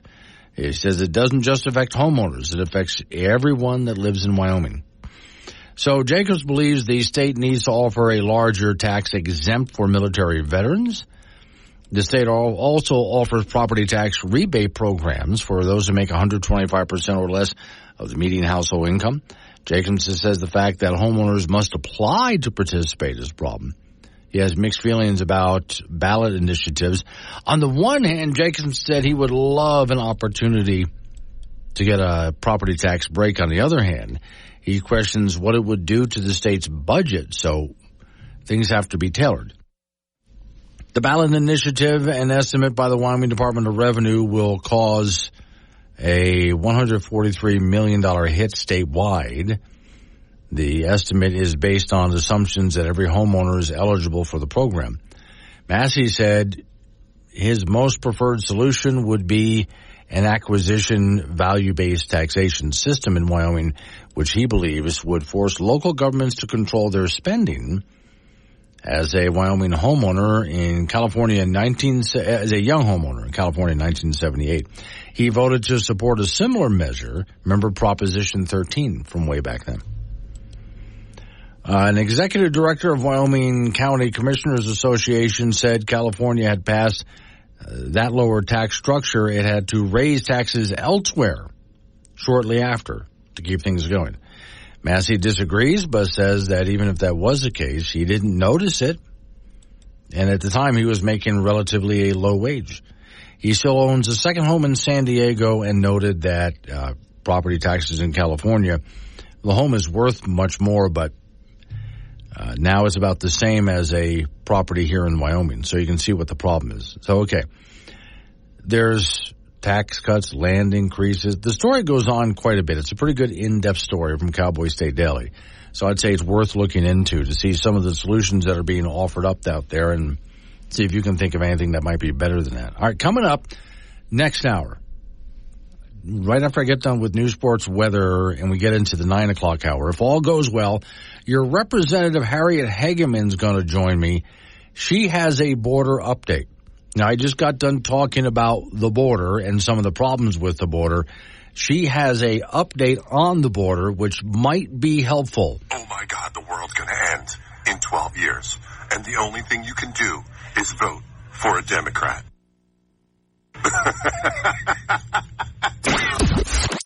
Yep, there you have it. A new level of crazy. And you heard it here first. Wake Up Wyoming Woods on K2 Radio. Got something to say? Chat him on the Wake Up Wyoming mobile app or call 888-97-WOODS. 8:48 is the time. It's Wake Up Wyoming. Off we go to the icebox. Frank Gambino's waiting by. Just came across this post, and I didn't realize it was this close. We are less than 3 months away from the next total solar eclipse in the United States. Roughly from, Austin, Texas? Mm-hmm. Headed, right up through Maine. Right up that way. Yeah. So, good. When it was here, it was a cool deal. It really was. It was as good as advertised. Now, so you were in Casper when that happened, I watched it right outside the radio station here. Here's what I did. I went to Glendo, got there early. Now, I went around the backside of Glendo. I kept driving out there with a friend of mine until we got to an area where it's pretty much the last campsite. Mm-hmm. And it is so bad out there, so underdeveloped, we thought nobody in their right mind would camp here. This is our spot. And the whole time we were there were only like 2 other campsites nearby. So we had the whole side of the lake to ourselves. On the Glendo side, the little town of Glendo had 3,000 people. Yeah. Yeah. And so now, we also had an app. There's a guy who has spent his life chasing eclipses. Mm-hmm. And he's gotten so good at it that when there's another eclipse coming, NASA calls him. Oh, really? He invented an app back before apps were a thing. It wasn't even called an app back then. But today, what we could do was the app first told us exactly where the center line was. So we camped right on it. Mm-hmm. And then during the course of the eclipse, the app will say, now put on your glasses. Okay. And then at some point it says, now you can take off your glasses and look directly at it. Now put them back on. But it goes through every single stage of the eclipse, and the app will talk us through it. We got great pictures and so on. Now, this is where, when I left the eclipse with my friend, we, of course, are caught in that traffic jam. We were in Cheyenne, trying to head back to Cheyenne, right? Oh, wrong direction, dude. Oh, man. Now, here's what I get to say, Frank. I got the privilege. I don't look at this as a bad thing. The privilege of getting stuck in the biggest traffic jam in the history of Wyoming. Okay. Yes, you were. Yes. It's not just the interstate. We tried the back roads. Made no difference whatsoever. I guess from Casper to Denver was like 8 hours. Yeah. Yeah, I mean, it was, no, actually it was about, I think it was probably about 6 hours. To get from Glendo to Cheyenne took us about 6 hours. Yeah. And again, some people might look at that's insane. Why? I got the privilege of saying I was caught in the biggest traffic jam in the history of Wyoming. When do you think that'll ever happen again? It won't, which is good, and you were there. Men's college hoops tonight. The Wyoming Cowboys with a roadie at San Diego State this evening. The Pokes are coming off their best win of the season over the weekend, downing Nevada 98-93. So they're 10-8 overall, 3-2 in Mountain West Conference play. UW player Sam Griffin was named the Mountain West Conference Player of the Week after throwing in 26 points against the Wolfpack. He's been averaging 18 points a game for the Pokes so far this year. San Diego State is 15-4. They're 4-2 in league play. They're good, and they're very good at home. It'll be a 7 p.m. start tonight from San Diego. We'll have that for you on K2 Radio in Casper and KCGY in Laramie. Women's college hoops at the Division I level. The Wyoming Cowgirls with a home game tomorrow in Laramie meeting Air Force. UW coming off a very nice win over rival Colorado State over the weekend to get to 10-7 overall. They're 5-1 in Mountain West play, and Air Force will come into tomorrow's game with a record of 9-10. JUCO basketball. The Casper College teams will be at Gillette College tonight. T-Bird women, they're rated 23rd in the country. They're 16-4 after an 84-65 win over Northwest DePaul on Saturday afternoon in Casper. Andy Schisler led the way for the Birds with 19. T-Bird men are 12-8 after an 89-74 victory over Northwest. They were led in scoring by Abdul Bashir with 27. The LCCC women's basketball team from Cheyenne 7-11 after an 82-67 loss to Eastern Wyoming on Friday in Torrington. And the LCCC men 11-9. They lost to EWC on Friday 88-86.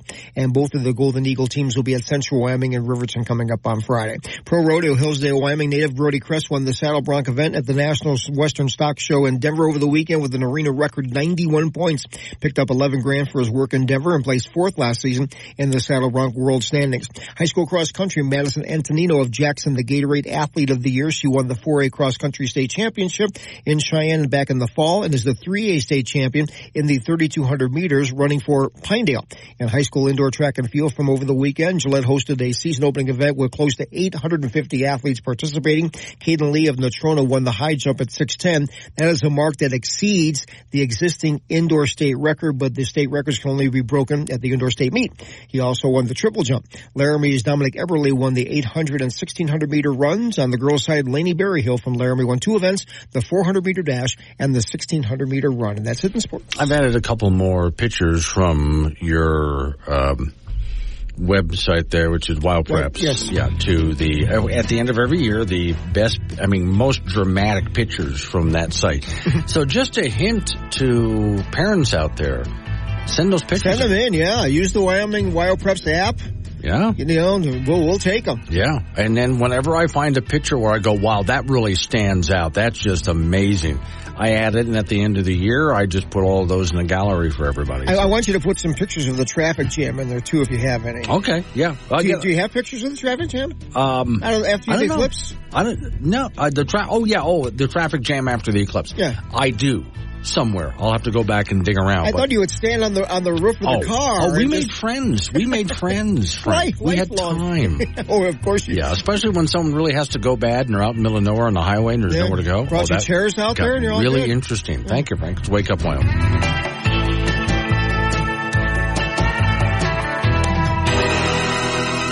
Week drop.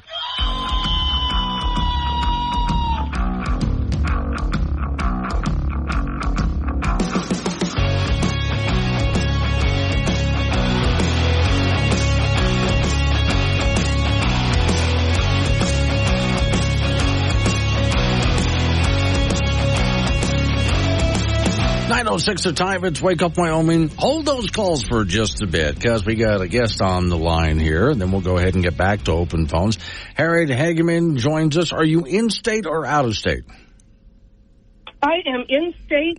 Okay. I am in Cheyenne, Wyoming right now, and I'm heading to Casper tomorrow. Okay. Now, I just one item before we get into what you're calling about today. Just want to make sure you know you're not making the right people mad enough. And I need you to do a little bit more. Step it up a bit so I have more to talk about. Can you help me out there? What did I do?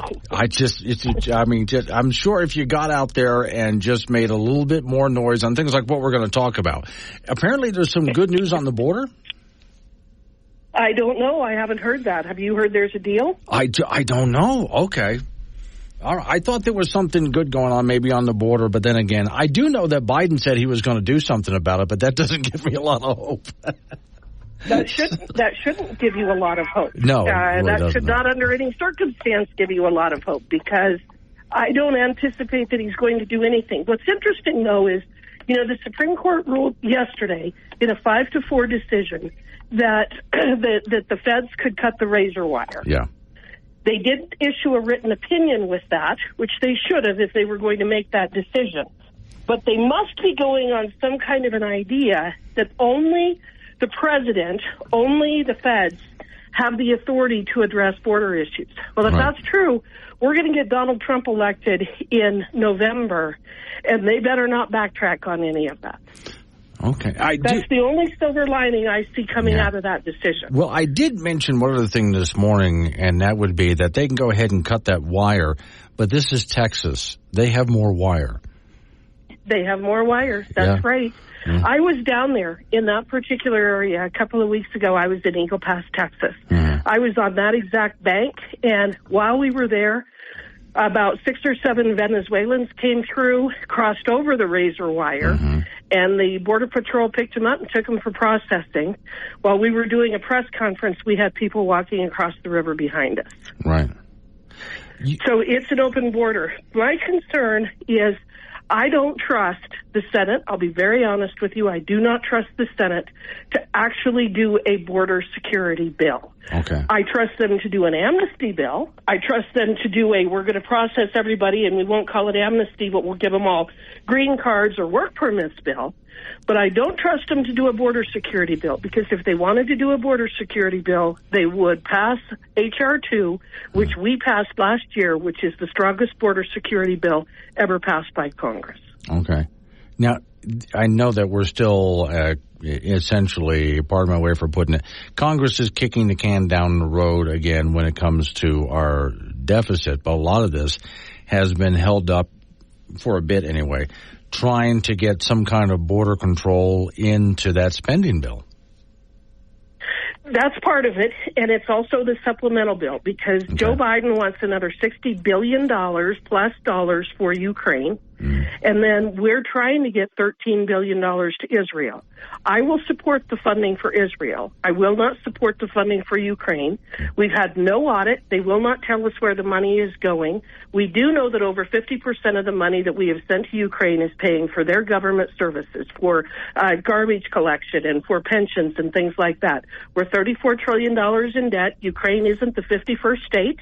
We have 50 states that we need to take care of right here. And until we've done that, I don't think we need to be sending money there to run their government. Okay.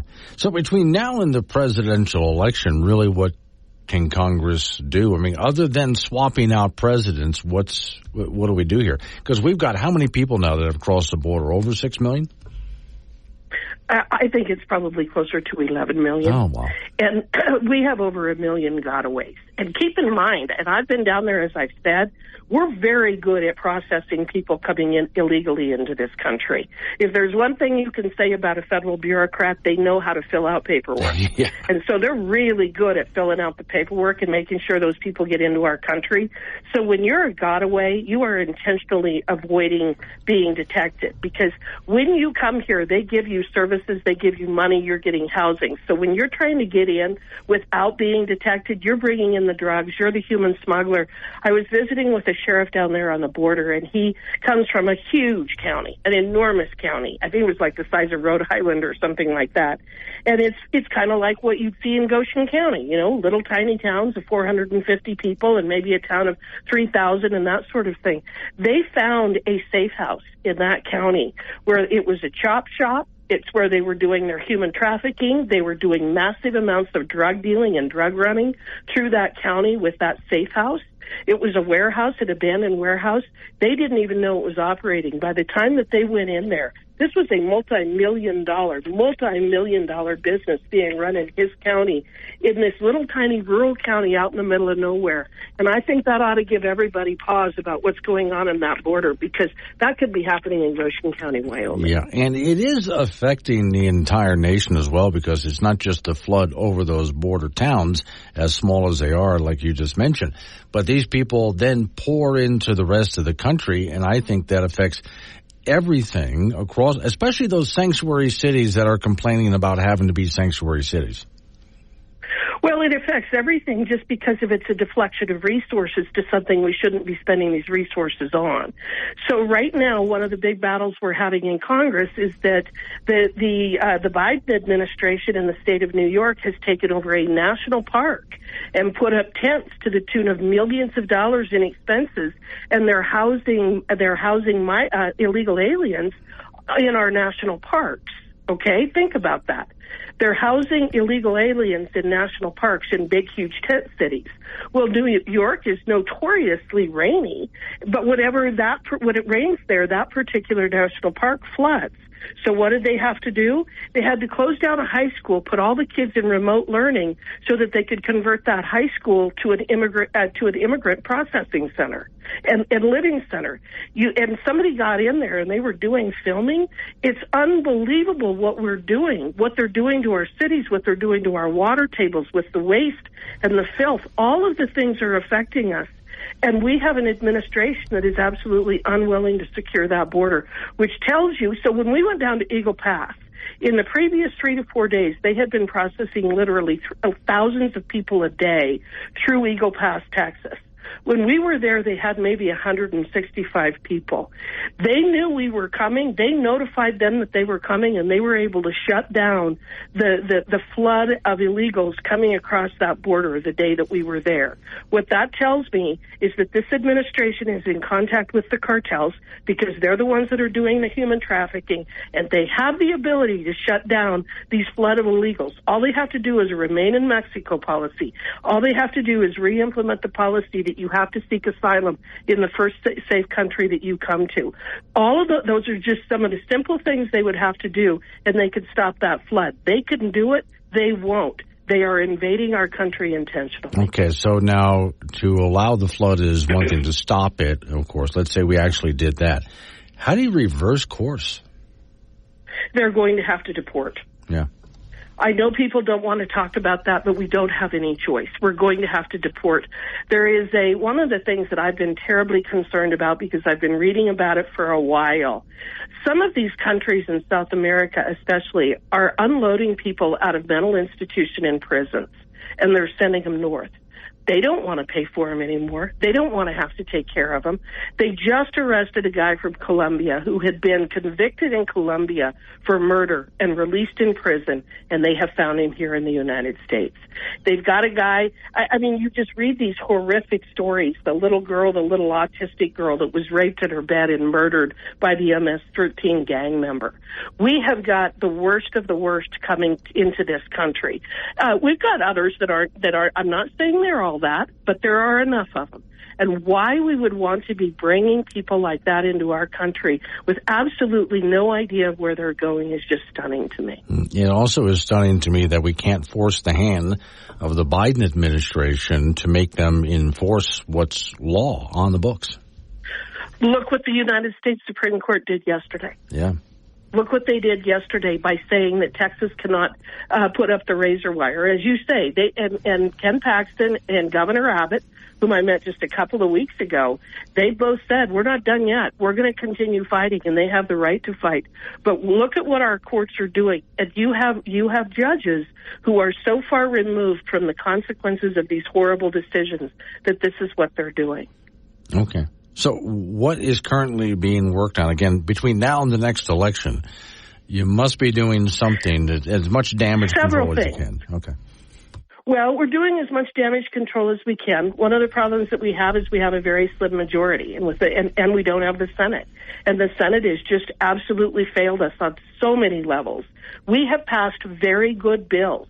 Very good conservative bills out of the House of Representatives. The Senate won't take them up. H.R. 2 is an example. H.R. 1, which is an energy security bill, they won't take it up. H.R. 5, Parents' Bill of Rights, they won't take it up. There are a couple of things that I'm working on. One is very important, and that is adopting a civil rights statute so that we can hold federal employees accountable for violating our First Amendment rights. I know you've probably read about the fact that we have the FBI surveilling Catholics, claiming that they may be violent extremists, and so they've been surveilling Catholics. We know what they've done at school board meetings and things like that. And so what I've done is I'm working with a representative named Dan Bishop, and we've put together the First Amendment Protection Act. And what that would do is for any federal employee that violates someone's freedom of speech, freedom of religion, freedom of assembly, freedom to petition our government, they could be personally, financially liable to that person for violating their rights. Right now, we don't have any ability to hold these FBI agents accountable for their bad acts. If we pass my bill, we will have a civil rights statute in place that would allow us to do that. I've been working with Professor Turley on it. He thinks it's a great bill. I'm excited about getting this moving forward. So that's one thing I will work on. I'm going to continue working on the Indian health services and Indian property rights issues this year. So those are some of the things that are high priorities for me. And we're going to continue fighting back against these ideas of things like natural asset companies. Because while we beat that back last week, and I'm very excited to report that the SEC has pulled that rule, we do know that they're going to come back with something because they got to find a way to fund the BLM landscape rule. And this is the way they were going to do it, by having the Chinese Communist Party and people like Bill Gates buy the natural assets of our national parks and national federal lands. So you're going to be in Casper, Wyoming for what? Tomorrow I'm going to be in Casper, and I've got meetings up there, and Thursday night I have a town hall. Okay. Where do people go for the town hall? I don't remember off the top. Okay. That's okay. Bring notes next time. You can go to our website and you can find it out. I know. Oh, it's the airport. I'm sorry. Oh, okay. Yeah, it's the airport. Okay. Yeah, I realized it was someplace a little bit different this time, and I'm thinking, where did we do that? It's going to be out at the airport. Be out at the airport. All right. Harriet, thanks for coming on this morning. Thank you. All right. 9:19 is the time. Wake up. He talks to you, not at you. Be part of the show. 888-97-WOODS. This is Wake Up Wyoming on K2 Radio. Hey now. 9:25 is the time. It's Wake Up Wyoming. So 888-97-WOODS, the phone number, 888-97-WOODS. Okay, I started off this morning, 6 o'clock hour. I know some of you weren't there for that, so let's catch up. They're coming for your coffee. Now, for you people who don't drink coffee first thing in the morning, hell's wrong with you? But for the rest of you, you understand. And yeah, I do like it. I've gone mornings without my coffee and I'm fine, but I do really enjoy my morning cup of coffee. When I get here to work, I have a cup in front of me as I begin putting together this program and writing articles for you guys. Okay, they're having the World Economic Forum, right? And of course, besides talking economics, they have to talk climate change. Get a load of this guy. He's a Swiss banker. We'll be having our coffee before the session, and you raised the coffee example. I'd love just to give you the chance to expand on that. Basically, the coffee that we all drink emits between 15 and 20 tons of CO2 per ton of coffee. So we should all know that. This is, every time we drink coffee, we are basically putting CO2 into the atmosphere. One of the reasons is because most of the coffee plantation, or most of the coffee is produced through monoculture, and monoculture is also affected by climate change. The quality of these nature assets is deteriorating quite rapidly. Okay, let's take a look at this. First off, when he says, well, you know, you produce this much CO2 every time you produce a ton of coffee. CO2 is not a pollutant. It's good for the planet Earth. We're not in a climate crisis. Let's get that out of the way right now. So if they're producing a lot of CO2 to make coffee, good. How much CO2 do they produce to make anything else? Corn, flour, oranges, apples. Name something. Name anything. Yeah. Are they going to, I'm sure they'll go after, they've already gone after beef and bacon and stuff like that, but now you're just trying to have a breakfast, right? Cup of coffee, you got some eggs, you know, got some sausage going there. Just a basic little breakfast here. Now they're going to get on your case because you had a cup of coffee. And then everything else on your plate, of course, is going to have a massive carbon footprint too, right? As if that's a bad thing. Without coffee. I can't stop drinking the coffee. I stopped drinking the coffee. I stopped doing the standing and the walking and the words, putting it to sentence, doing. Yeah, okay. So you see the problem that's going to be for a lot of people if we had to give up on coffee, but that's the latest thing that you're going to have to give up on. Is and by the way, enjoy those bugs too. Eat bugs, and you have to put nut milk on your bug cereal, and then you're not allowed to have a cup of coffee to wash that down with because there's so much CO2 output. Now you can kill the guy's argument right away by showing him that CO2 is not a pollutant and is actually good for the planet. That destroys the whole argument there. It's okay to put CO2 out. And also the idea, well, climate change. I've read these articles too. Climate change is destroying the coffee crops out there. No, it's not. Climate change is a natural thing. And there are times if you're growing coffee in a certain region of the world and that region starts to change, its climate starts to change, that would be a natural thing. And so you grow coffee somewhere else. Hey, make a greenhouse and grow coffee for that matter. All right, coming up on some local business we have to take care of. We're going to roll into news time after that national local update on your weather forecast. It's Wake Up Wyoming.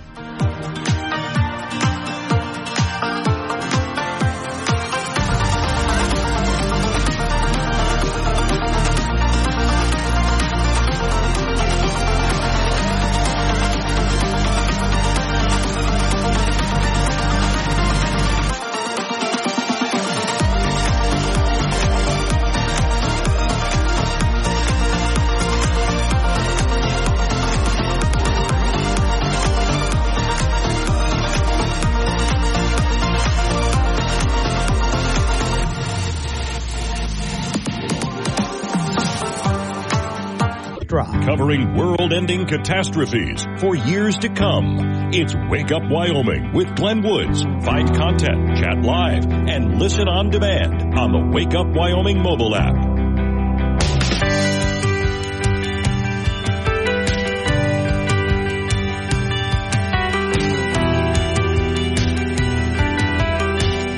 .36 the time. It's Wake Up Wyoming. 888-97 Woods, phone number 888-97 WOODS. Greg in Laramie. Morning, Greg. Wait a second, Greg. Hold on. That button is a sticky button. Got you now. Hello. Yes, sir. Can I hear you? Yep, I got you. Hi, Glenn. I was just listening to that interview. It was very long on fear and short on ideas. Okay. Lot to parse through. Mm-hmm. You know, I appreciated your conversation last week about understanding where these people come from that are trying to go across the border. Yeah. I do think that had we not elected Bush Cheney in about 2000 and blown up the Middle East, we might not have as many immigrants on the border. But long-term consequences are not what we think about too much. Okay, you and I can certainly argue that, but I'm just going to let you continue. Okay. Well, I mean, when I listen to all the things, you know, the Senate, again, she said that the Senate's not taking up the bills. Well, why waste time on things that are absolutely ludicrous to take up? The Senate's role and the House's role is to come to compromise. I am in a belief that the House does not want any border bill to be passed this year because the Republicans have absolutely nothing to run on except for the border. They have no policies. They have no ideas. They don't care about humanity. And if you're not going to fund Ukraine, I would argue that we might as well just disband our overseas operations for the military and just say, let's protect America, like the Common Defense said, and save a ton of money. Okay, I'm going to call, Greg, I'm going to call not fair. See, from now on, if you're going to make a call like this, with everything that you just said, and you know it's you are driving my audience insane right now, right?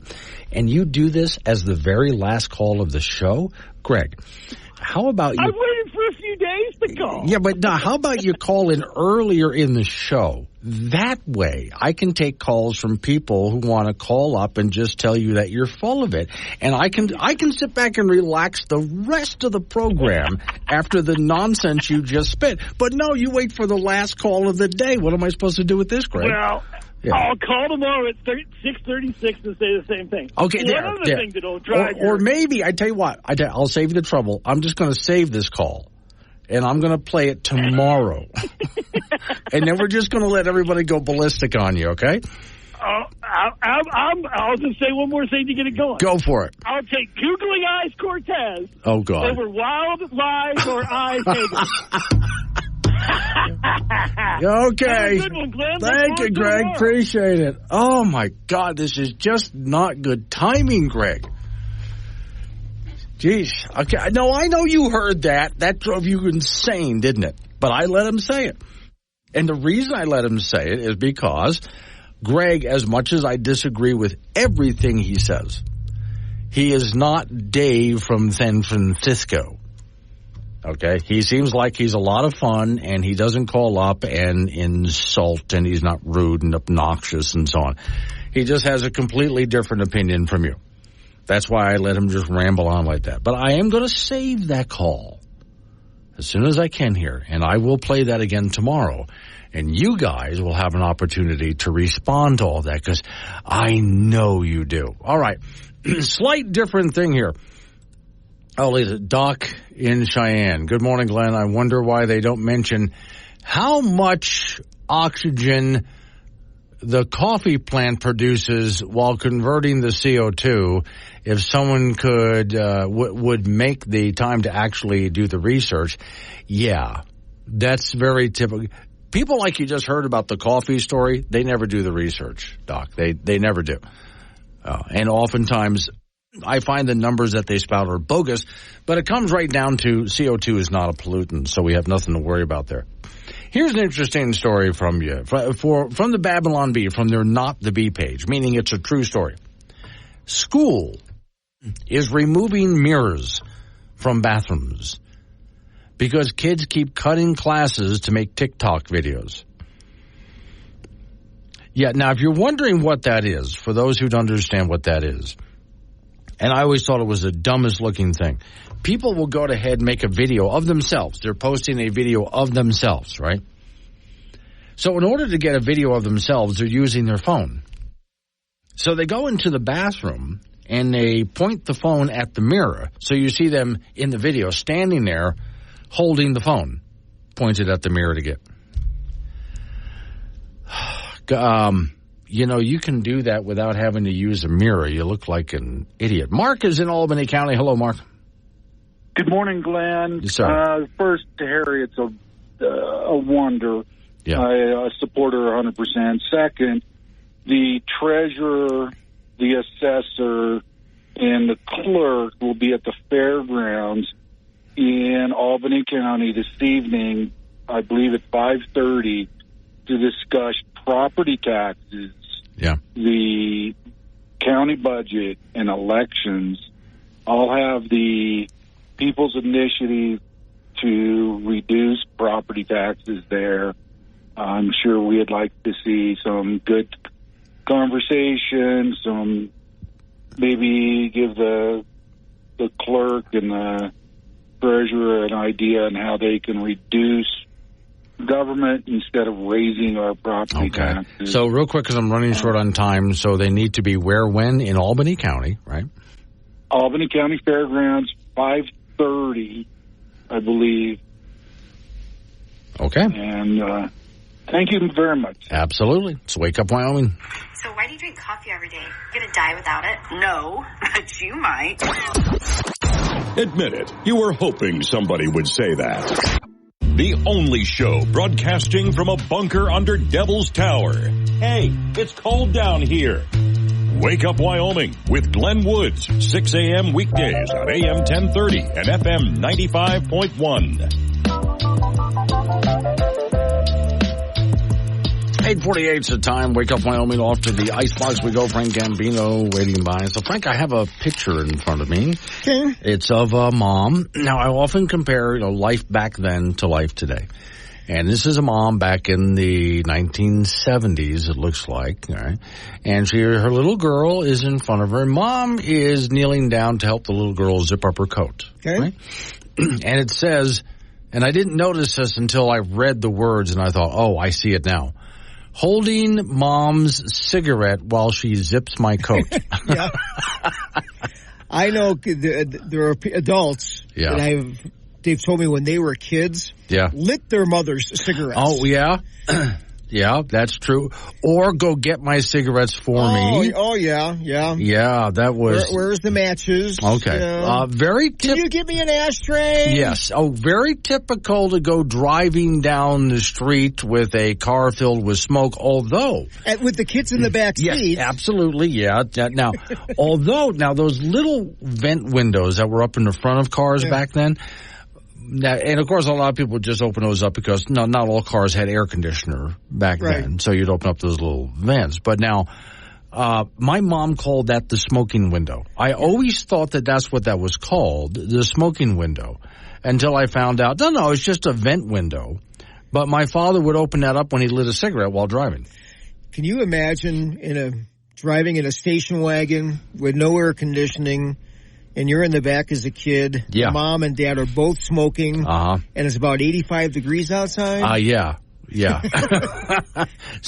Times were really different. Also, I was telling somebody just yesterday that when I would go to school, this is kindergarten now, but that's before I moved to Florida. So in kindergarten, I was in New Jersey. And school was about 1.5 miles up the road. Mm-hmm. So Mom would go ahead and help me put my coat on. Mom didn't smoke, Dad did, but Mom would help me put my coat on. And then she would open up the front door, and it was my job to walk myself to school, about 1.5 miles, which I did just fine in kindergarten. Mm-hmm. Try doing that today. Oh, no way. Yeah. Oh, that would just... I wouldn't let my kid walk down the block. Yeah, that would just absolutely freak some people out that you would let... Now... Oh, and I did that for years, too. I mean, one school was around the block. That wasn't so bad. But one was about, 6-7 blocks away you walk. You think that's going to blow your mind? The next story I'm going to kill you with, all right? All righty. Men's college hoops, the Wyoming Cowboys at San Diego State tonight. Their Pokes are coming off their best effort and win of the season over the weekend, downing Nevada 98-93 on Saturday in Laramie. So they're 10-8 overall, 3-2 in Mountain West Conference play. UW player Sam Griffin was named the Mountain West Conference Player of the Week after throwing in 26 against the Wolfpack. He's been averaging 18 points a game. San Diego State is 15-4. They are 4-2 in league play, and they're a good team, and they play very good at home. That's a 7 p.m. start tonight from San Diego. We'll have that for you on K2 Radio in Casper and KCGY in Laramie. Women's college hoops at the Division I level. The Wyoming Cowgirls will be at home tomorrow night in Laramie to meet the Air Force. UW coming off a really nice win over rival CSU over the weekend. They get to 10-7 overall, 5-1 in Mountain West play. JUCO basketball, the Casper College teams at Gillette College tonight. T-Bird women are ranked 23rd in the country and sit at 16-4 overall after an 84-65 win over Northwest DePaul on Saturday. Andy Schussler led the way for the T-Birds with 19. T-Bird men are 12-8 after an 89-74 win over Northwest. They were led in scoring in that game by Abdul Bashir, who had 27. The LCCC women's basketball team from Cheyenne 7-11 on the year after an 82-67 loss to Eastern Wyoming back on Friday in Torrington. The LCCC men are 11-9. They lost to EWC on Friday, 88-86. Both Golden Eagle teams will be at Central Wyoming and Riverton coming up on Friday. Pro Rodeo, Hillsdale, Wyoming native and Chinese high school grad Brody Kress won the Saddle Bronc title at the National Western Stock Show in Denver over the weekend with an arena record 91 points. Picked up 11 grand for his work in Denver and placed fourth last season in the Saddle Bronc World Standings. High school cross country, Madison Antonino of Jackson, the Gatorade Athlete of the Year. She won the 4A State Cross Country Championship and also is the 3A state champion in the 3,200 meters running for Pinedale. In high school outdoor track from over the weekend, Gillette hosted that season opening event with close to 850 athletes participating. Caden Lee of Natrona won the high jump at 6'10", and his mark exceeded the existing indoor state record, but you can only break state records at the state meet.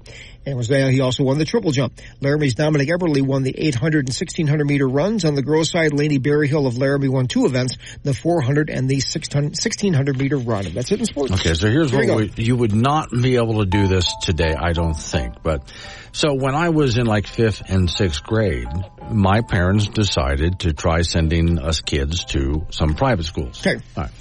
So mine was way on the other side of the state of Florida, right?